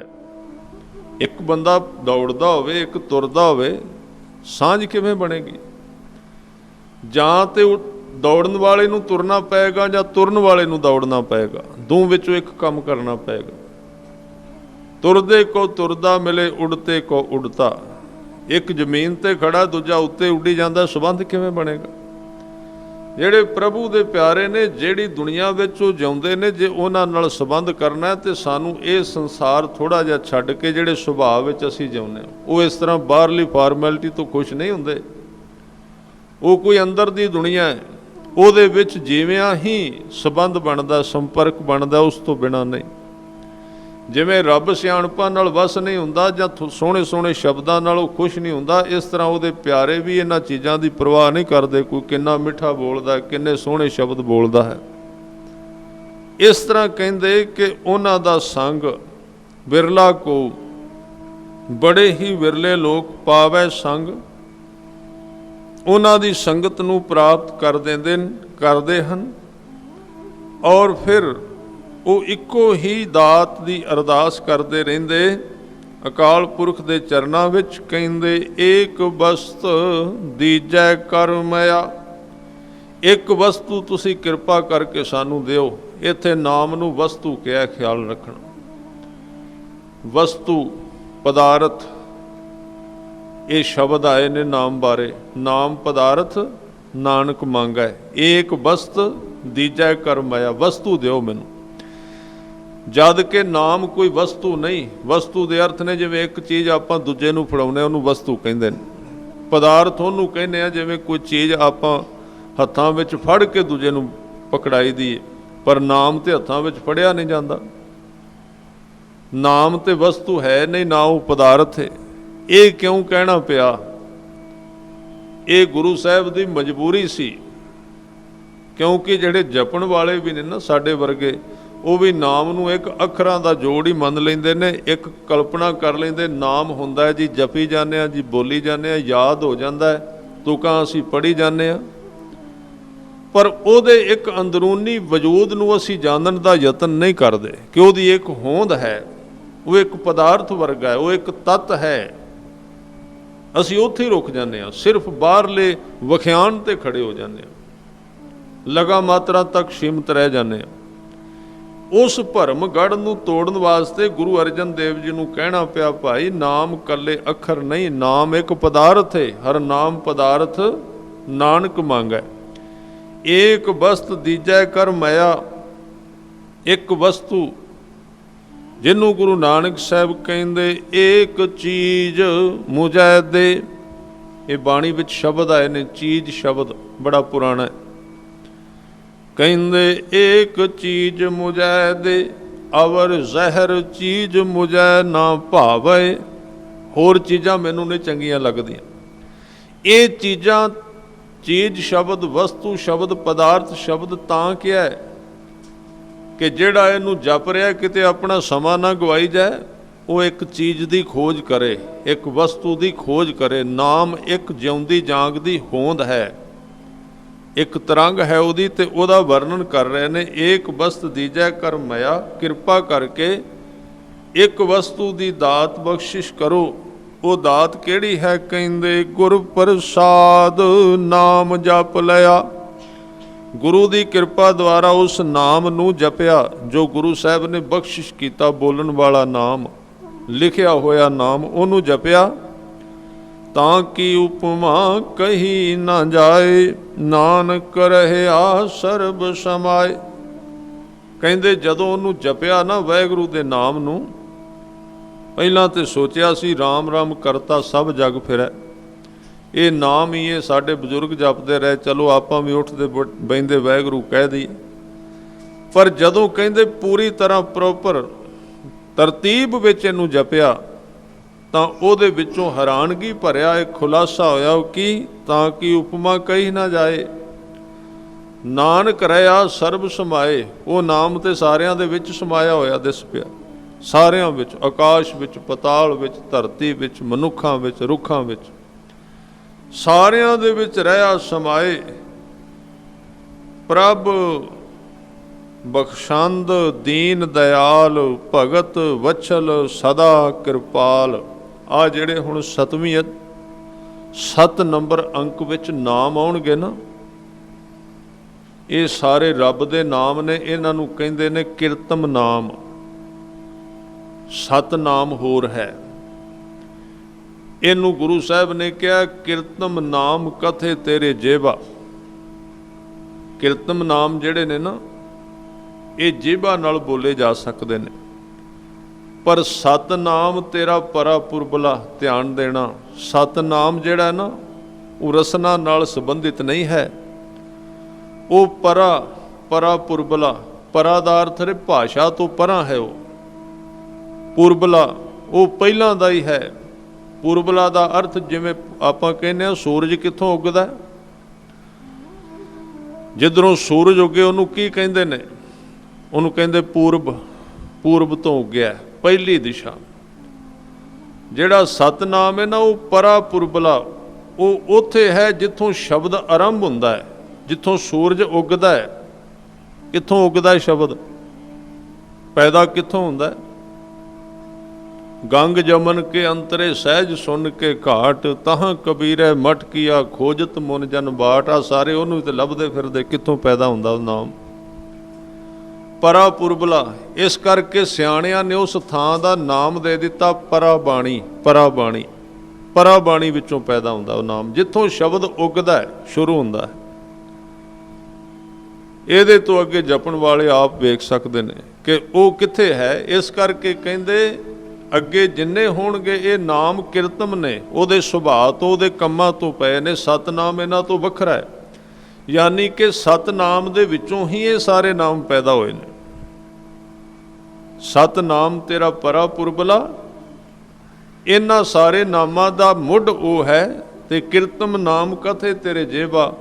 ਇਹ ਕੀਰਤਮ ਨਾਮ ਜਿਹੜੇ ਨੇ ਅਸੀਂ ਰਸਨਾ ਦੁਆਰਾ ਬੋਲ ਸਕਨੇ ਆ।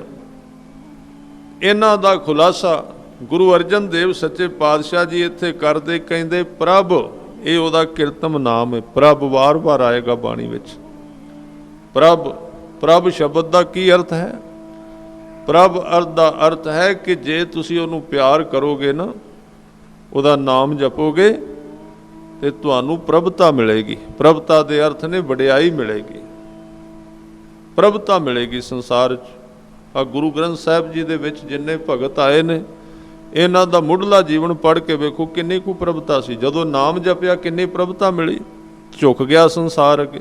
ਪ੍ਰਭ ਇਸ ਕਰਕੇ ਕਿਹਾ ਉਹਨੂੰ, ਜਿਨ੍ਹਾਂ ਨੇ ਉਹਨੂੰ ਜਪਿਆ ਉਹਨਾਂ ਨੂੰ ਪ੍ਰਭਤਾ ਮਿਲੀ ਏ, ਉਹਦੇ ਵਿੱਚ ਬੜੀ ਵੱਡੀ ਪ੍ਰਭਤਾ ਹੈ। ਇਸ ਕਰਕੇ ਕਿਹਾ ਪ੍ਰਭ ਬਖਸ਼ੰਦ। ਜਦੋਂ ਕੋਈ ਗੁਨਾਹਗਾਰ ਉਹਦੇ ਦਰ ਤੇ ਗਿਆ ਨਾ, ਉਹਨੇ ਆਪਣੇ ਗੁਨਾਹ ਫੋਲ ਕੇ ਅੱਗੇ ਰੱਖ ਦਿੱਤੇ ਤੇ ਅਕਾਲ ਪੁਰਖ ਵਾਹਿਗੁਰੂ ਨੇ ਉਹਨੂੰ ਬਖਸ਼ ਦਿੱਤਾ, ਉਹਨੂੰ ਮੁਆਫ ਕਰ ਦਿੱਤਾ, ਉਹਦੇ ਤੇ ਕਿਰਪਾ ਕਰ ਦਿੱਤੀ। ਇਸ ਕਰਕੇ ਉਹਦਾ ਦੂਜਾ ਨਾਮ ਪੈ ਗਿਆ ਬਖਸ਼ੰਦ। ਜਦੋਂ ਕਿਸੇ ਦੀਨ ਨੂੰ, ਭਾਵ ਕਮਜ਼ੋਰ ਨੂੰ ਉਹਨੇ ਦਇਆ ਕਰ ਦਿੱਤੀ ਨਾ, ਰਹਿਮਤਾਂ ਦੀ ਨਾਲ ਝੋਲੀ ਭਰ ਦਿੱਤੀ, ਤੇ ਉਹਨੇ ਉੱਠ ਕੇ ਕਹਿ ਦਿੱਤਾ ਵੀ ਮੇਰਾ ਰੱਬ ਜਿਹੜਾ ਉਹ ਦੀਨ ਦਿਆਲ ਹੈ, ਮੇਰੇ ਤੇ ਉਹਨੇ ਦਇਆ ਕਰ ਦਿੱਤੀ ਹੈ।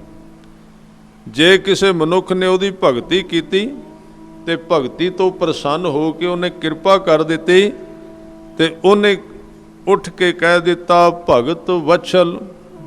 ਉਹ ਭਗਤੀ ਨੂੰ ਪਿਆਰ ਕਰਦਾ ਹੈ, ਭਗਤ ਵਛਲ ਹੈ, ਭਗਤੀ ਨੂੰ ਪਿਆਰ ਕਰਨ ਵਾਲਾ ਹੈ, ਭਗਤ ਵਛਲ। ਤੇ ਸਾਧ ਸੰਗਤ ਜੇ ਕਿਸੇ ਨੇ ਉਹਨੂੰ ਦੇਖਿਆ ਕਿ ਉਹ ਸਦਾ ਹੀ ਦਿਆਲੂ ਰਹਿੰਦਾ, ਕਿਰਪਾਲੂ ਰਹਿੰਦਾ, ਤਾਂ ਉਹਨੇ ਕਹਿ ਦਿੱਤਾ ਸਦਾ ਕਿਰਪਾਲ। ਉਹਨੇ ਕਹਿ ਦਿੱਤਾ ਉਹ ਤੇ ਸਦਾ ਹੀ ਕਿਰਪਾਲੂ ਹੈ। ਫਿਰ ਹਜ਼ੂਰ ਕਹਿੰਦੇ ਅਨਾਥ ਨਾਥ, ਅਨਾਥ ਜਿਹਦਾ ਕੋਈ ਮਾਲਕ ਨਹੀਂ, ਨਾਥ, ਨਾਥ ਦੇ ਅਰਥ ਨੇ ਮਾਲਕ। ਜਦੋਂ ਕੋਈ ਅਨਾਥ ਬੇਸਹਾਰਾ, ਜਿਹਦਾ ਨਾ ਮਾਂ ਨਾ ਬਾਪ ਸੀ, ਨਾ ਰਿਸ਼ਤੇਦਾਰ, ਨਾ ਘਰ ਨਾ ਬਾਹਰ, ਕੁਝ ਵੀ ਨਹੀਂ ਸੀ, ਜਦੋਂ ਗਿਆ ਨਾ ਪੈਂਦੇ ਖਾਨ, ਜਦੋਂ ਗੁਰੂ ਹਰਗੋਬਿੰਦ ਸਾਹਿਬ ਜੀ ਦੇ ਚਰਨਾਂ ਵਿੱਚ ਗਿਆ ਤੇ ਉਹਦਾ ਰਿਸ਼ਤੇਦਾਰ ਇੱਕ ਨਾਲ ਸੀ, ਅੱਗੇ ਜਾ ਕੇ ਖੜਾ ਕਰ ਦਿੱਤਾ। ਅਜੇ ਬੱਚਾ ਹੀ ਸੀ, 10-12 ਸਾਲ ਦਾ। ਹਜ਼ੂਰ ਕਹਿੰਦੇ ਕੌਣ ਹੈ? ਕਹਿੰਦੇ ਪਠਾਨ ਦਾ ਬੱਚਾ ਹੈ। ਕਹਿੰਦੇ ਕਿਵੇਂ ਆਏ ਹੋ? ਕਹਿੰਦੇ ਮਹਾਰਾਜ ਇਹ ਅਨਾਥ ਹੈ, ਇਹਦਾ ਮਾਲਕ ਕੋਈ ਨਹੀਂ, ਨਾ ਇਹਦੀ ਮਾਂ ਨਾ ਪਿਤਾ, ਇਹਦਾ ਕੁਝ ਵੀ ਨਹੀਂ, ਨਾ ਇਹਦੇ ਖਾਣ ਵਾਸਤੇ ਰੋਟੀ ਹੈ। ਹਜ਼ੂਰ ਨੇ ਕਿਹਾ ਕੋਈ ਗੱਲ ਨਹੀਂ, ਬਾਂਹ ਫੜ ਲਈ। ਅਨਾਥ ਦੇ ਨਾਥ ਬਣ ਗਏ, ਉਹਦੇ ਮਾਲਕ ਬਣ ਗਏ। ਜਿਨ੍ਹਾਂ ਦਾ ਕੁਝ ਨਹੀਂ ਉਹਨਾਂ ਨੂੰ ਪਾਲਣ ਵਾਲਾ, ਵੈਸੇ ਤੇ ਸਾਰਿਆਂ ਨੂੰ ਪਾਲਦਾ, ਦੂਜੇ ਭਰਮ ਜਿਹਾ ਵਿੱਚ ਪੈ ਜਾਂਦੇ ਨੇ ਵੀ ਆਪ ਪਾਲਣਿਆ ਪਿਆ ਸੀ, ਪਾਲਦਾ ਤੇ ਸਾਰਿਆਂ ਦਾ ਹੀ ਹੈ, ਪਰ ਥੋੜਾ ਜਿਹਾ ਪੱਟੀਆਂ ਜਿਹੀਆਂ ਵੱਜ ਜਾਂਦੀਆਂ ਅੱਖਾਂ ਤੇ। ਕਹਿੰਦੇ ਅਨਾਥ ਨਾਥ, ਉਹਨਾਂ ਦਾ ਨਾਥ ਹੈ। ਫਿਰ ਕਹਿੰਦੇ ਗੋਬਿੰਦ, ਗੋ ਦਾ ਅਰਥ ਹੈ ਧਰਤੀ, ਬਿੰਦ ਦਾ ਅਰਥ ਹੈ ਜਾਣਨਾ, ਧਰਤੀ ਦੇ ਹਰ ਇੱਕ ਜੀਵ ਦੀ ਅਰਦਾਸ ਨੂੰ ਜਾਣ ਲੈਣਾ, ਇਸ ਕਰਕੇ ਉਹ ਗੋਬਿੰਦ ਹੈ। ਗੋਪਾਲ, ਗੋ ਦਾ ਅਰਥ ਹੈ ਧਰਤੀ, ਪਾਲ ਦਾ ਅਰਥ ਹੈ ਪਾਲਣ ਵਾਲਾ, ਸਾਰੀ ਧਰਤੀ ਦੇ ਜੀਵਾਂ ਦੀ ਪਾਲਣਾ ਕਰਨ ਵਾਲਾ। ਸਰਬ ਘਟਾਂ ਕਰਤ ਪ੍ਰਤਪਾਲ, ਸਾਰਿਆਂ ਸਰੀਰਾਂ ਦੀ ਪਾਲਣਾ ਕਰਨ ਵਾਲਾ। ਅਕਾਲ ਪੁਰਖ, ਹਜ਼ੂਰ ਕਹਿੰਦੇ ਆਦ ਪੁਰਖ, ਆਦ ਪੁਰਖ ਦਾ ਭਾਵ ਹੈ ਜਦੋਂ ਕੋਈ ਵੀ ਨਹੀਂ ਸੀ ਉਦੋਂ ਵੀ ਉਹ ਮੌਜੂਦ ਸੀ। ਆਦ ਦੇ ਅਰਥ ਨੇ ਪਹਿਲਾਂ ਸਭ ਤੋਂ, ਉਹ ਆਦ ਪੁਰਖ ਹੈ।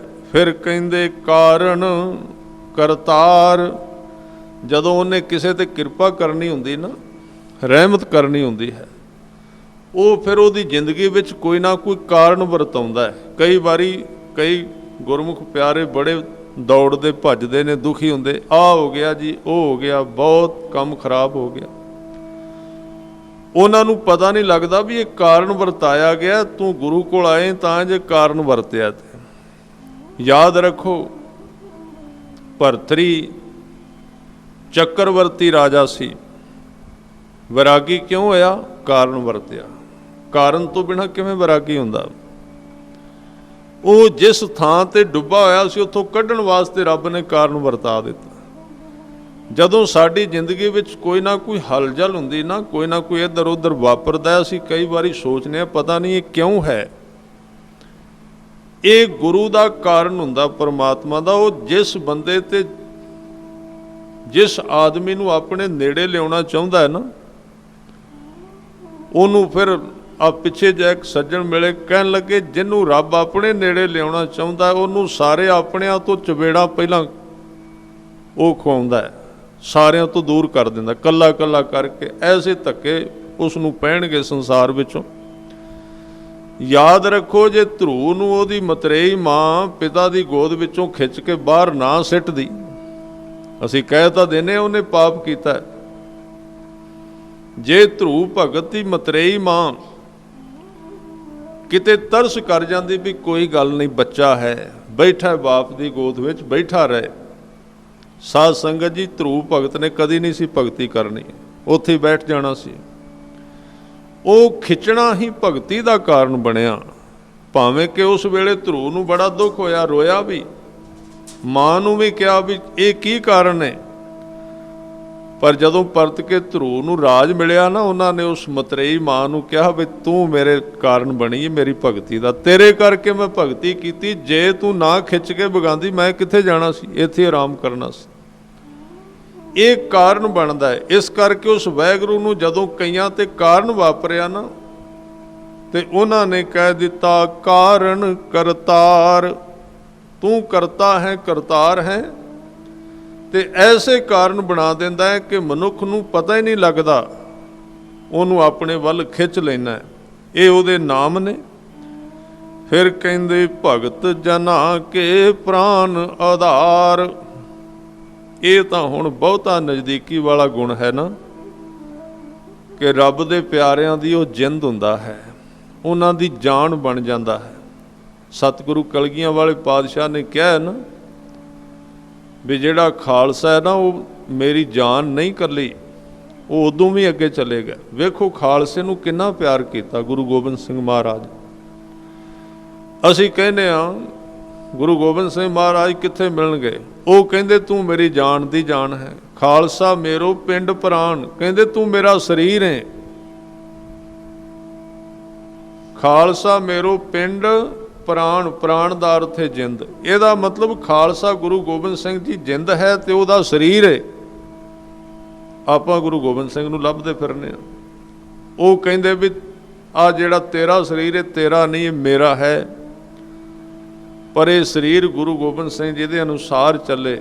ਫਿਰ ਕਿਹਾ ਵੀ ਖਾਲਸਾ ਮੇਰੀ ਕੱਲੀ ਜਾਨ ਨਹੀਂ, ਖਾਲਸਾ ਮੇਰੀ ਜਾਨ ਕੀ ਜਾਨ, ਮੇਰੀ ਜਾਨ ਦੀ ਵੀ ਜਾਨ ਹੈ ਖਾਲਸਾ।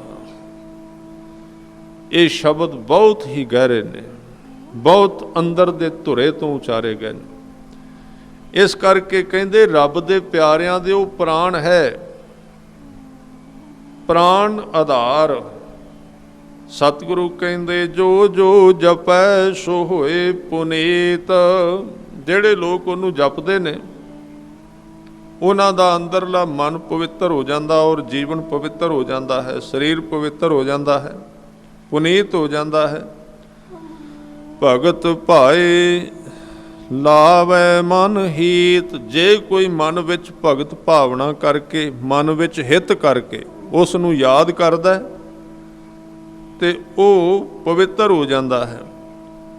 ਸਾਧ ਸੰਗਤ ਜਦੋਂ ਇਸ ਤਰ੍ਹਾਂ ਦੀਆਂ ਗੱਲਾਂ ਗੁਰੂ ਅਰਜਨ ਦੇਵ ਜੀ ਸੁਣਾਉਂਦੇ ਨੇ ਤੇ ਫਿਰ ਸਿੱਖ ਕਹਿੰਦੇ ਮਹਾਰਾਜ ਹੁਣ ਅਸੀਂ ਕਿਵੇਂ ਕਰੀਏ ਇਹ ਚੀਜ਼ਾਂ ਪ੍ਰਾਪਤ ਕਰਨ ਲਈ? ਤੇ ਸਤਿਗੁਰੂ ਸਾਨੂੰ ਜਾਚ ਦੱਸਦੇ ਨੇ, ਇਸ ਤਰ੍ਹਾਂ ਅਰਦਾਸ ਕਰੋ। ਕਿਵੇਂ? ਕਹਿੰਦੇ ਹਮ ਨਿਰਗੁਣਿਆਰ ਨੀਚ ਅਜਾਨ। ਇਹ ਤਿੰਨ ਚੀਜ਼ਾਂ ਸਾਡੇ ਵਿੱਚ ਨੇ। ਇੱਕ ਤੇ ਗੁਣ ਕੋਈ ਨਹੀਂ, ਇੱਕ ਨੀਚ ਬੜੇ ਹਾਂ ਤੇ ਇੱਕ ਅਗਿਆਨੀ ਬੜੇ ਹਾਂ, ਅਜਾਨ। ਅਸੀਂ ਤੁਹਾਡੀਆਂ ਬਖਸ਼ਾਂ ਨੂੰ ਜਾਣਿਆ ਹੀ ਕੋਈ ਨਹੀਂ, ਨੀਚ ਬਹੁਤ ਹਾਂ, ਗੁਣ ਅੰਦਰ ਕੋਈ ਵੀ ਨਹੀਂ ਹੈ। ਨਾਨਕ ਤੁਮਰੀ ਸ਼ਰਨ ਪੁਰਖ ਭਗਵਾਨ। ਬਸ ਇਸ ਤਰ੍ਹਾਂ ਦੇ ਮਾੜੇ ਚੰਗੇ ਜਿਵੇਂ ਦੀ ਵੀ ਹੈ ਵਾਂ, ਪਾਪ ਅਪਰਾਧ ਨਾਲ ਭਰੇ ਤੁਹਾਡੀ ਸ਼ਰਨ ਵਿੱਚ ਆਏ ਹਾਂ, ਆਪ ਜੀ ਕਿਰਪਾ ਕਰਕੇ ਬਖਸ਼ ਦਿਓ। ਤਾਂ ਜਿਨ੍ਹਾਂ ਨੇ ਇਸ ਤਰ੍ਹਾਂ ਅਰਦਾਸ ਕੀਤੀ ਉਹਦੇ ਚਰਨਾਂ ਨਾਲ ਜੁੜੇ, ਉਹਨਾਂ ਬਾਰੇ ਅਖੀਰ ਤੇ ਕਹਿੰਦੇ ਸਰਬ ਬੈਕੁੰਠ ਮੁਕਤ ਮੋਖ ਪਾਏ, ਏਕ ਨਿਮਖ ਹਰ ਕੇ ਗੁਣ ਗਾਏ। ਜਿਹੜੇ ਪ੍ਰਭੂ ਦੇ ਪਿਆਰੇ ਨੇ, ਜਦੋਂ ਉਹਨਾਂ ਦਾ ਇੱਕ ਨਿਮਖ ਵਾਸਤੇ ਵੀ ਨਾ, ਥੋੜ੍ਹੇ ਜਿਹੇ ਚਿਰ ਵਾਸਤੇ ਉਹਦੇ ਚਰਨਾਂ ਨਾਲ ਸਾਂਝ ਬਣਦੀ ਹੈ ਨਾ, ਤਾਰ ਖਹਿੰਦੀ ਜਦੋਂ ਚੱਲਦੀ ਹੋਈ ਲਾਈਟ ਦੇ ਨਾਲ। ਤੁਸੀਂ ਕਈ ਵਾਰੀ ਵੇਖਿਆ ਹੋਵੇਗਾ ਕਿ ਕਮਰੇ ਵਿੱਚ ਘੁੱਪ ਹਨੇਰਾ ਹੋਵੇ ਤੇ ਕਈ ਵਾਰੀ ਖਾਸ ਕਰਕੇ ਪਿੰਡਾਂ ਵਿੱਚ ਕੁੰਡੀਆਂ ਲਾਉਂਦੇ ਨੇ, ਤਾਰਾਂ ਨਾਲ ਤਾਰਾਂ ਜੋੜਦੇ ਨੇ। ਉਹ ਹਨੇਰੇ ਵਿੱਚ ਚਲਦਿਆਂ ਚਲਦਿਆਂ ਜਦੋਂ ਤਾਰ ਲੱਗਦੀ ਤੇ ਇੱਕਦਮ ਚਾਨਣ ਆਉਂਦਾ ਉਸ ਕਮਰੇ ਵਿੱਚ। ਇਸ ਤਰ੍ਹਾਂ ਜਦੋਂ ਕਿਤੇ ਗੁਰਸਿੱਖਾਂ ਦਾ ਟੁੱਟਾ ਹੋਇਆ ਮਨ ਉਹਦੇ ਸ਼ਬਦ ਨਾਲ ਸਾਂਝ ਪਾਉਂਦਾ ਹੈ ਤੇ ਉਹਨਾਂ ਦੇ ਜੀਵਨ ਵਿੱਚ ਜਗਮਗ ਹੋ ਜਾਂਦੀ ਹੈ, ਖੁਸ਼ੀ ਆ ਜਾਂਦੀ ਹੈ। ਫਿਰ ਉਹਨਾਂ ਨੂੰ ਇੰਜ ਲੱਗਦਾ ਵੀ ਸਾਰੇ ਬੈਕੁੰਠ, ਸਾਰੇ ਸਵਰਗ, ਸਾਰੀਆਂ ਮੁਕਤੀਆਂ ਤੇ ਮੋਖ ਦੇ ਦਰਵਾਜ਼ੇ ਸਾਨੂੰ ਮਿਲ ਗਏ ਜਦੋਂ ਉਹ ਇੱਕ ਨਿਮਖ ਵਾਸਤੇ ਵੀ ਪ੍ਰੇਮ ਵਿੱਚ ਆ ਕੇ ਉਹਦੇ ਗੁਣ ਗਾਉਂਦੇ ਹਨ। ਅਨੇਕ ਰਾਜ ਭੋਗ ਵਡਿਆਈ, ਹਰ ਕੇ ਨਾਮ ਕੀ ਕਥਾ ਮਨ ਭਾਈ। ਕਹਿੰਦੇ ਨੇ ਜਿਨ੍ਹਾਂ ਦੇ ਮਨ ਵਿੱਚ ਵਾਹਿਗੁਰੂ ਦੀ ਉਸਤਤ, ਉਹਦੀ ਕਥਾ, ਉਹਦੀ ਵਿਚਾਰ, ਭਾਈ ਦਾ ਅਰਥ ਚੰਗੀ ਲੱਗ ਗਈ, ਇਹ ਵੀ ਬੜੇ ਭਾਗਾਂ ਦੇ ਨਾਲ ਹੈ। ਕਥਾ ਚੰਗੀ ਲੱਗਣੀ ਸਾਧ ਸੰਗਤ ਗੁਰੂ ਦੀ ਕਿਰਪਾ ਦੁਆਰਾ ਹੈ, ਕਿਉਂਕਿ ਇਹਦੇ ਵਿੱਚ ਕੁੜਿੱਤਣ ਵੀ ਹੁੰਦੀ, ਕੌੜਾਪਣ ਵੀ ਹੁੰਦਾ। ਕੀਰਤਨ ਸਾਰਿਆਂ ਨੂੰ ਮਿੱਠਾ ਲੱਗੇਗਾ, ਕੌੜਾ ਨਹੀਂ ਲੱਗਦਾ, ਕਿਉਂਕਿ ਉਹਦੇ ਵਿੱਚ ਕਿਹੜਾ ਖੋਲ ਕੇ ਦੱਸਿਆ ਜਾਂਦਾ ਵੀ ਆਪਾਂ ਕੀ ਕਰ ਰਹੇ ਹਾਂ। ਕੀਰਤਨ ਜਿਹੜਾ ਹੈ ਅਸਲ ਵਿੱਚ ਇਹ ਜੁੜੇ ਹੋਏ ਮਨਾਂ ਦਾ ਇੱਕ ਵਿਸ਼ਾ ਸੀ। ਪਹਿਲਾਂ ਕਥਾ ਤੋਂ ਮਨੁੱਖ ਅੱਗੇ ਤੁਰੇ ਕੀਰਤਨ ਤੱਕ ਜਾਏ, ਸਿੱਧਾ ਕੀਰਤਨ ਨਹੀਂ। ਇਸ ਕਰਕੇ ਜਿਹੜਾ ਕਹਿੰਦੇ ਕਥਾ ਹੈ ਪ੍ਰਭੂ ਦੀ ਕਥਨਾ, ਉਹਦੀ ਗੱਲ ਜਿਨ੍ਹਾਂ ਨੂੰ ਭਾਈ ਦਾ ਭਰਤ ਭਾਵ ਹੈ ਚੰਗੀ ਲੱਗ ਗਈ, ਉਹਨਾਂ ਵਾਸਤੇ ਹਜ਼ੂਰ ਕਹਿੰਦੇ ਕਿ ਉਹਨਾਂ ਨੂੰ ਇਉਂ ਜਾਣੋ ਕਿ ਅਨੇਕ ਪ੍ਰਕਾਰ ਦੇ ਰਾਜ ਭੋਗ ਤੇ ਵਡਿਆਈਆਂ ਮਿਲ ਗਈਆਂ, ਉਹਨਾਂ ਨੂੰ ਇਹ ਦਾਤਾਂ ਪ੍ਰਾਪਤ ਹੋਈਆਂ। ਬਹੁ ਭੋਜਨ ਕਾ ਪਰ ਸੰਗੀਤ, ਰਸਨਾ ਜਪਤੀ ਹਰ ਹਰ ਨੀਤ। ਜਦੋਂ ਕੋਈ ਜੁੜੇ ਹੋਏ ਰਸਨਾ ਨਾਲ ਉਹਦਾ ਨਾਮ ਜਪਦੇ, ਉਹਨਾਂ ਨੂੰ ਇੰਜ ਲੱਗਦਾ ਵੀ ਕਈ ਪ੍ਰਕਾਰ ਦਾ ਭੋਜਨ ਸਾਨੂੰ ਮਿਲ ਗਿਆ। ਭਾਵ ਸੰਸਾਰ ਦੇ ਭੋਜਨ ਉਹਦੇ ਅੱਗੇ ਫਿੱਕੇ ਹੋ ਜਾਂਦੇ। ਕਾਪਰ ਦੇ ਅਰਥ ਨੇ ਕੱਪੜੇ। ਕਈ ਪ੍ਰਕਾਰ ਦਾ ਸੰਗੀਤ ਉਹਨਾਂ ਨੂੰ ਸੁਣਨ ਨੂੰ ਮਿਲਿਆ, ਜਿਨ੍ਹਾਂ ਦੀ ਰਸਨਾ ਉਹਨੂੰ ਜਪਦੀ ਹੈ, ਨਿਤ ਜਪਦੀ ਹੈ। ਭਲੀ ਸੋ ਕਰਨੀ ਸੋਭਾ ਧਨਵੰਤ, ਹਿਰਦੈ ਬਸੇ ਪੂਰਨ ਗੁਰਮੰਤ। ਇਉਂ ਜਾਣੋ ਕਿ ਉਸ ਮਨੁੱਖ ਦੀ ਕਰਨੀ ਬਹੁਤ ਭਲੀ ਹੈ, ਉਹਦੀ ਸ਼ੋਭਾ ਬੜੀ ਧਨਤਾ ਦੇ ਯੋਗ ਹੈ, ਜਿਹਦੇ ਹਿਰਦੇ ਵਿੱਚ ਪੂਰਨ ਗੁਰਮੰਤ, ਪੂਰੇ ਗੁਰੂ ਦਾ ਮੰਤਰ ਗੁਰ ਸ਼ਬਦ ਟਿਕ ਗਿਆ ਹੈ, ਉਹਦੀ ਯਾਦ ਸਦਾ ਬਣੀ ਰਹਿੰਦੀ ਹੈ।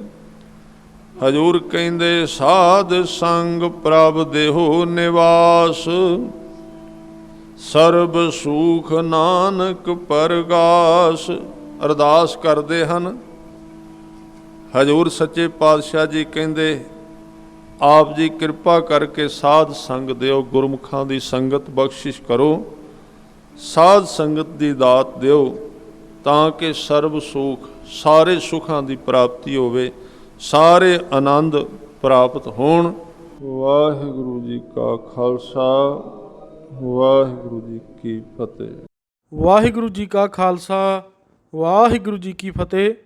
ਗੁਰਮੁਖ ਜੀਵਨ ਕੋਰਸ ਸੰਬੰਧੀ ਕਿਸੇ ਵੀ ਤਰ੍ਹਾਂ ਦੀ ਜਾਣਕਾਰੀ ਲਈ ਸਾਡੇ ਨੰਬਰ 9815 78122 'ਤੇ ਆਪ ਜੀ ਸੰਪਰਕ ਕਰਕੇ ਕੋਰਸ ਪ੍ਰਤੀ ਜਾਣਕਾਰੀ ਪ੍ਰਾਪਤ ਕਰ ਸਕਦੇ ਹੋ।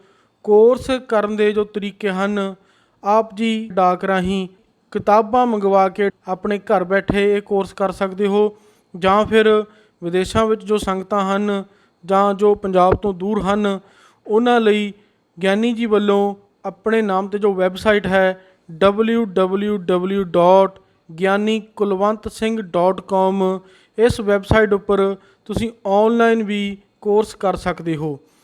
ਗੁਰਮੁਖ ਜੀਵਨ ਕੋਰਸ ਦੀ ਰਜਿਸਟ੍ਰੇਸ਼ਨ ਕਿਸ ਤਰ੍ਹਾਂ ਕਰਾਉਣੀ ਹੈ ਜਾਂ ਕਿਤਾਬਾਂ ਮੰਗਵਾਉਣ ਲਈ 9815 78122 ਉੱਪਰ ਕਾਲ ਕਰਕੇ ਤੁਸੀਂ ਸਾਰੀ ਜਾਣਕਾਰੀ ਪ੍ਰਾਪਤ ਕਰ ਸਕਦੇ ਹੋ ਜੀ। ਵਾਹਿਗੁਰੂ ਜੀ ਕਾ ਖਾਲਸਾ, ਵਾਹਿਗੁਰੂ ਜੀ ਕੀ ਫਤਿਹ।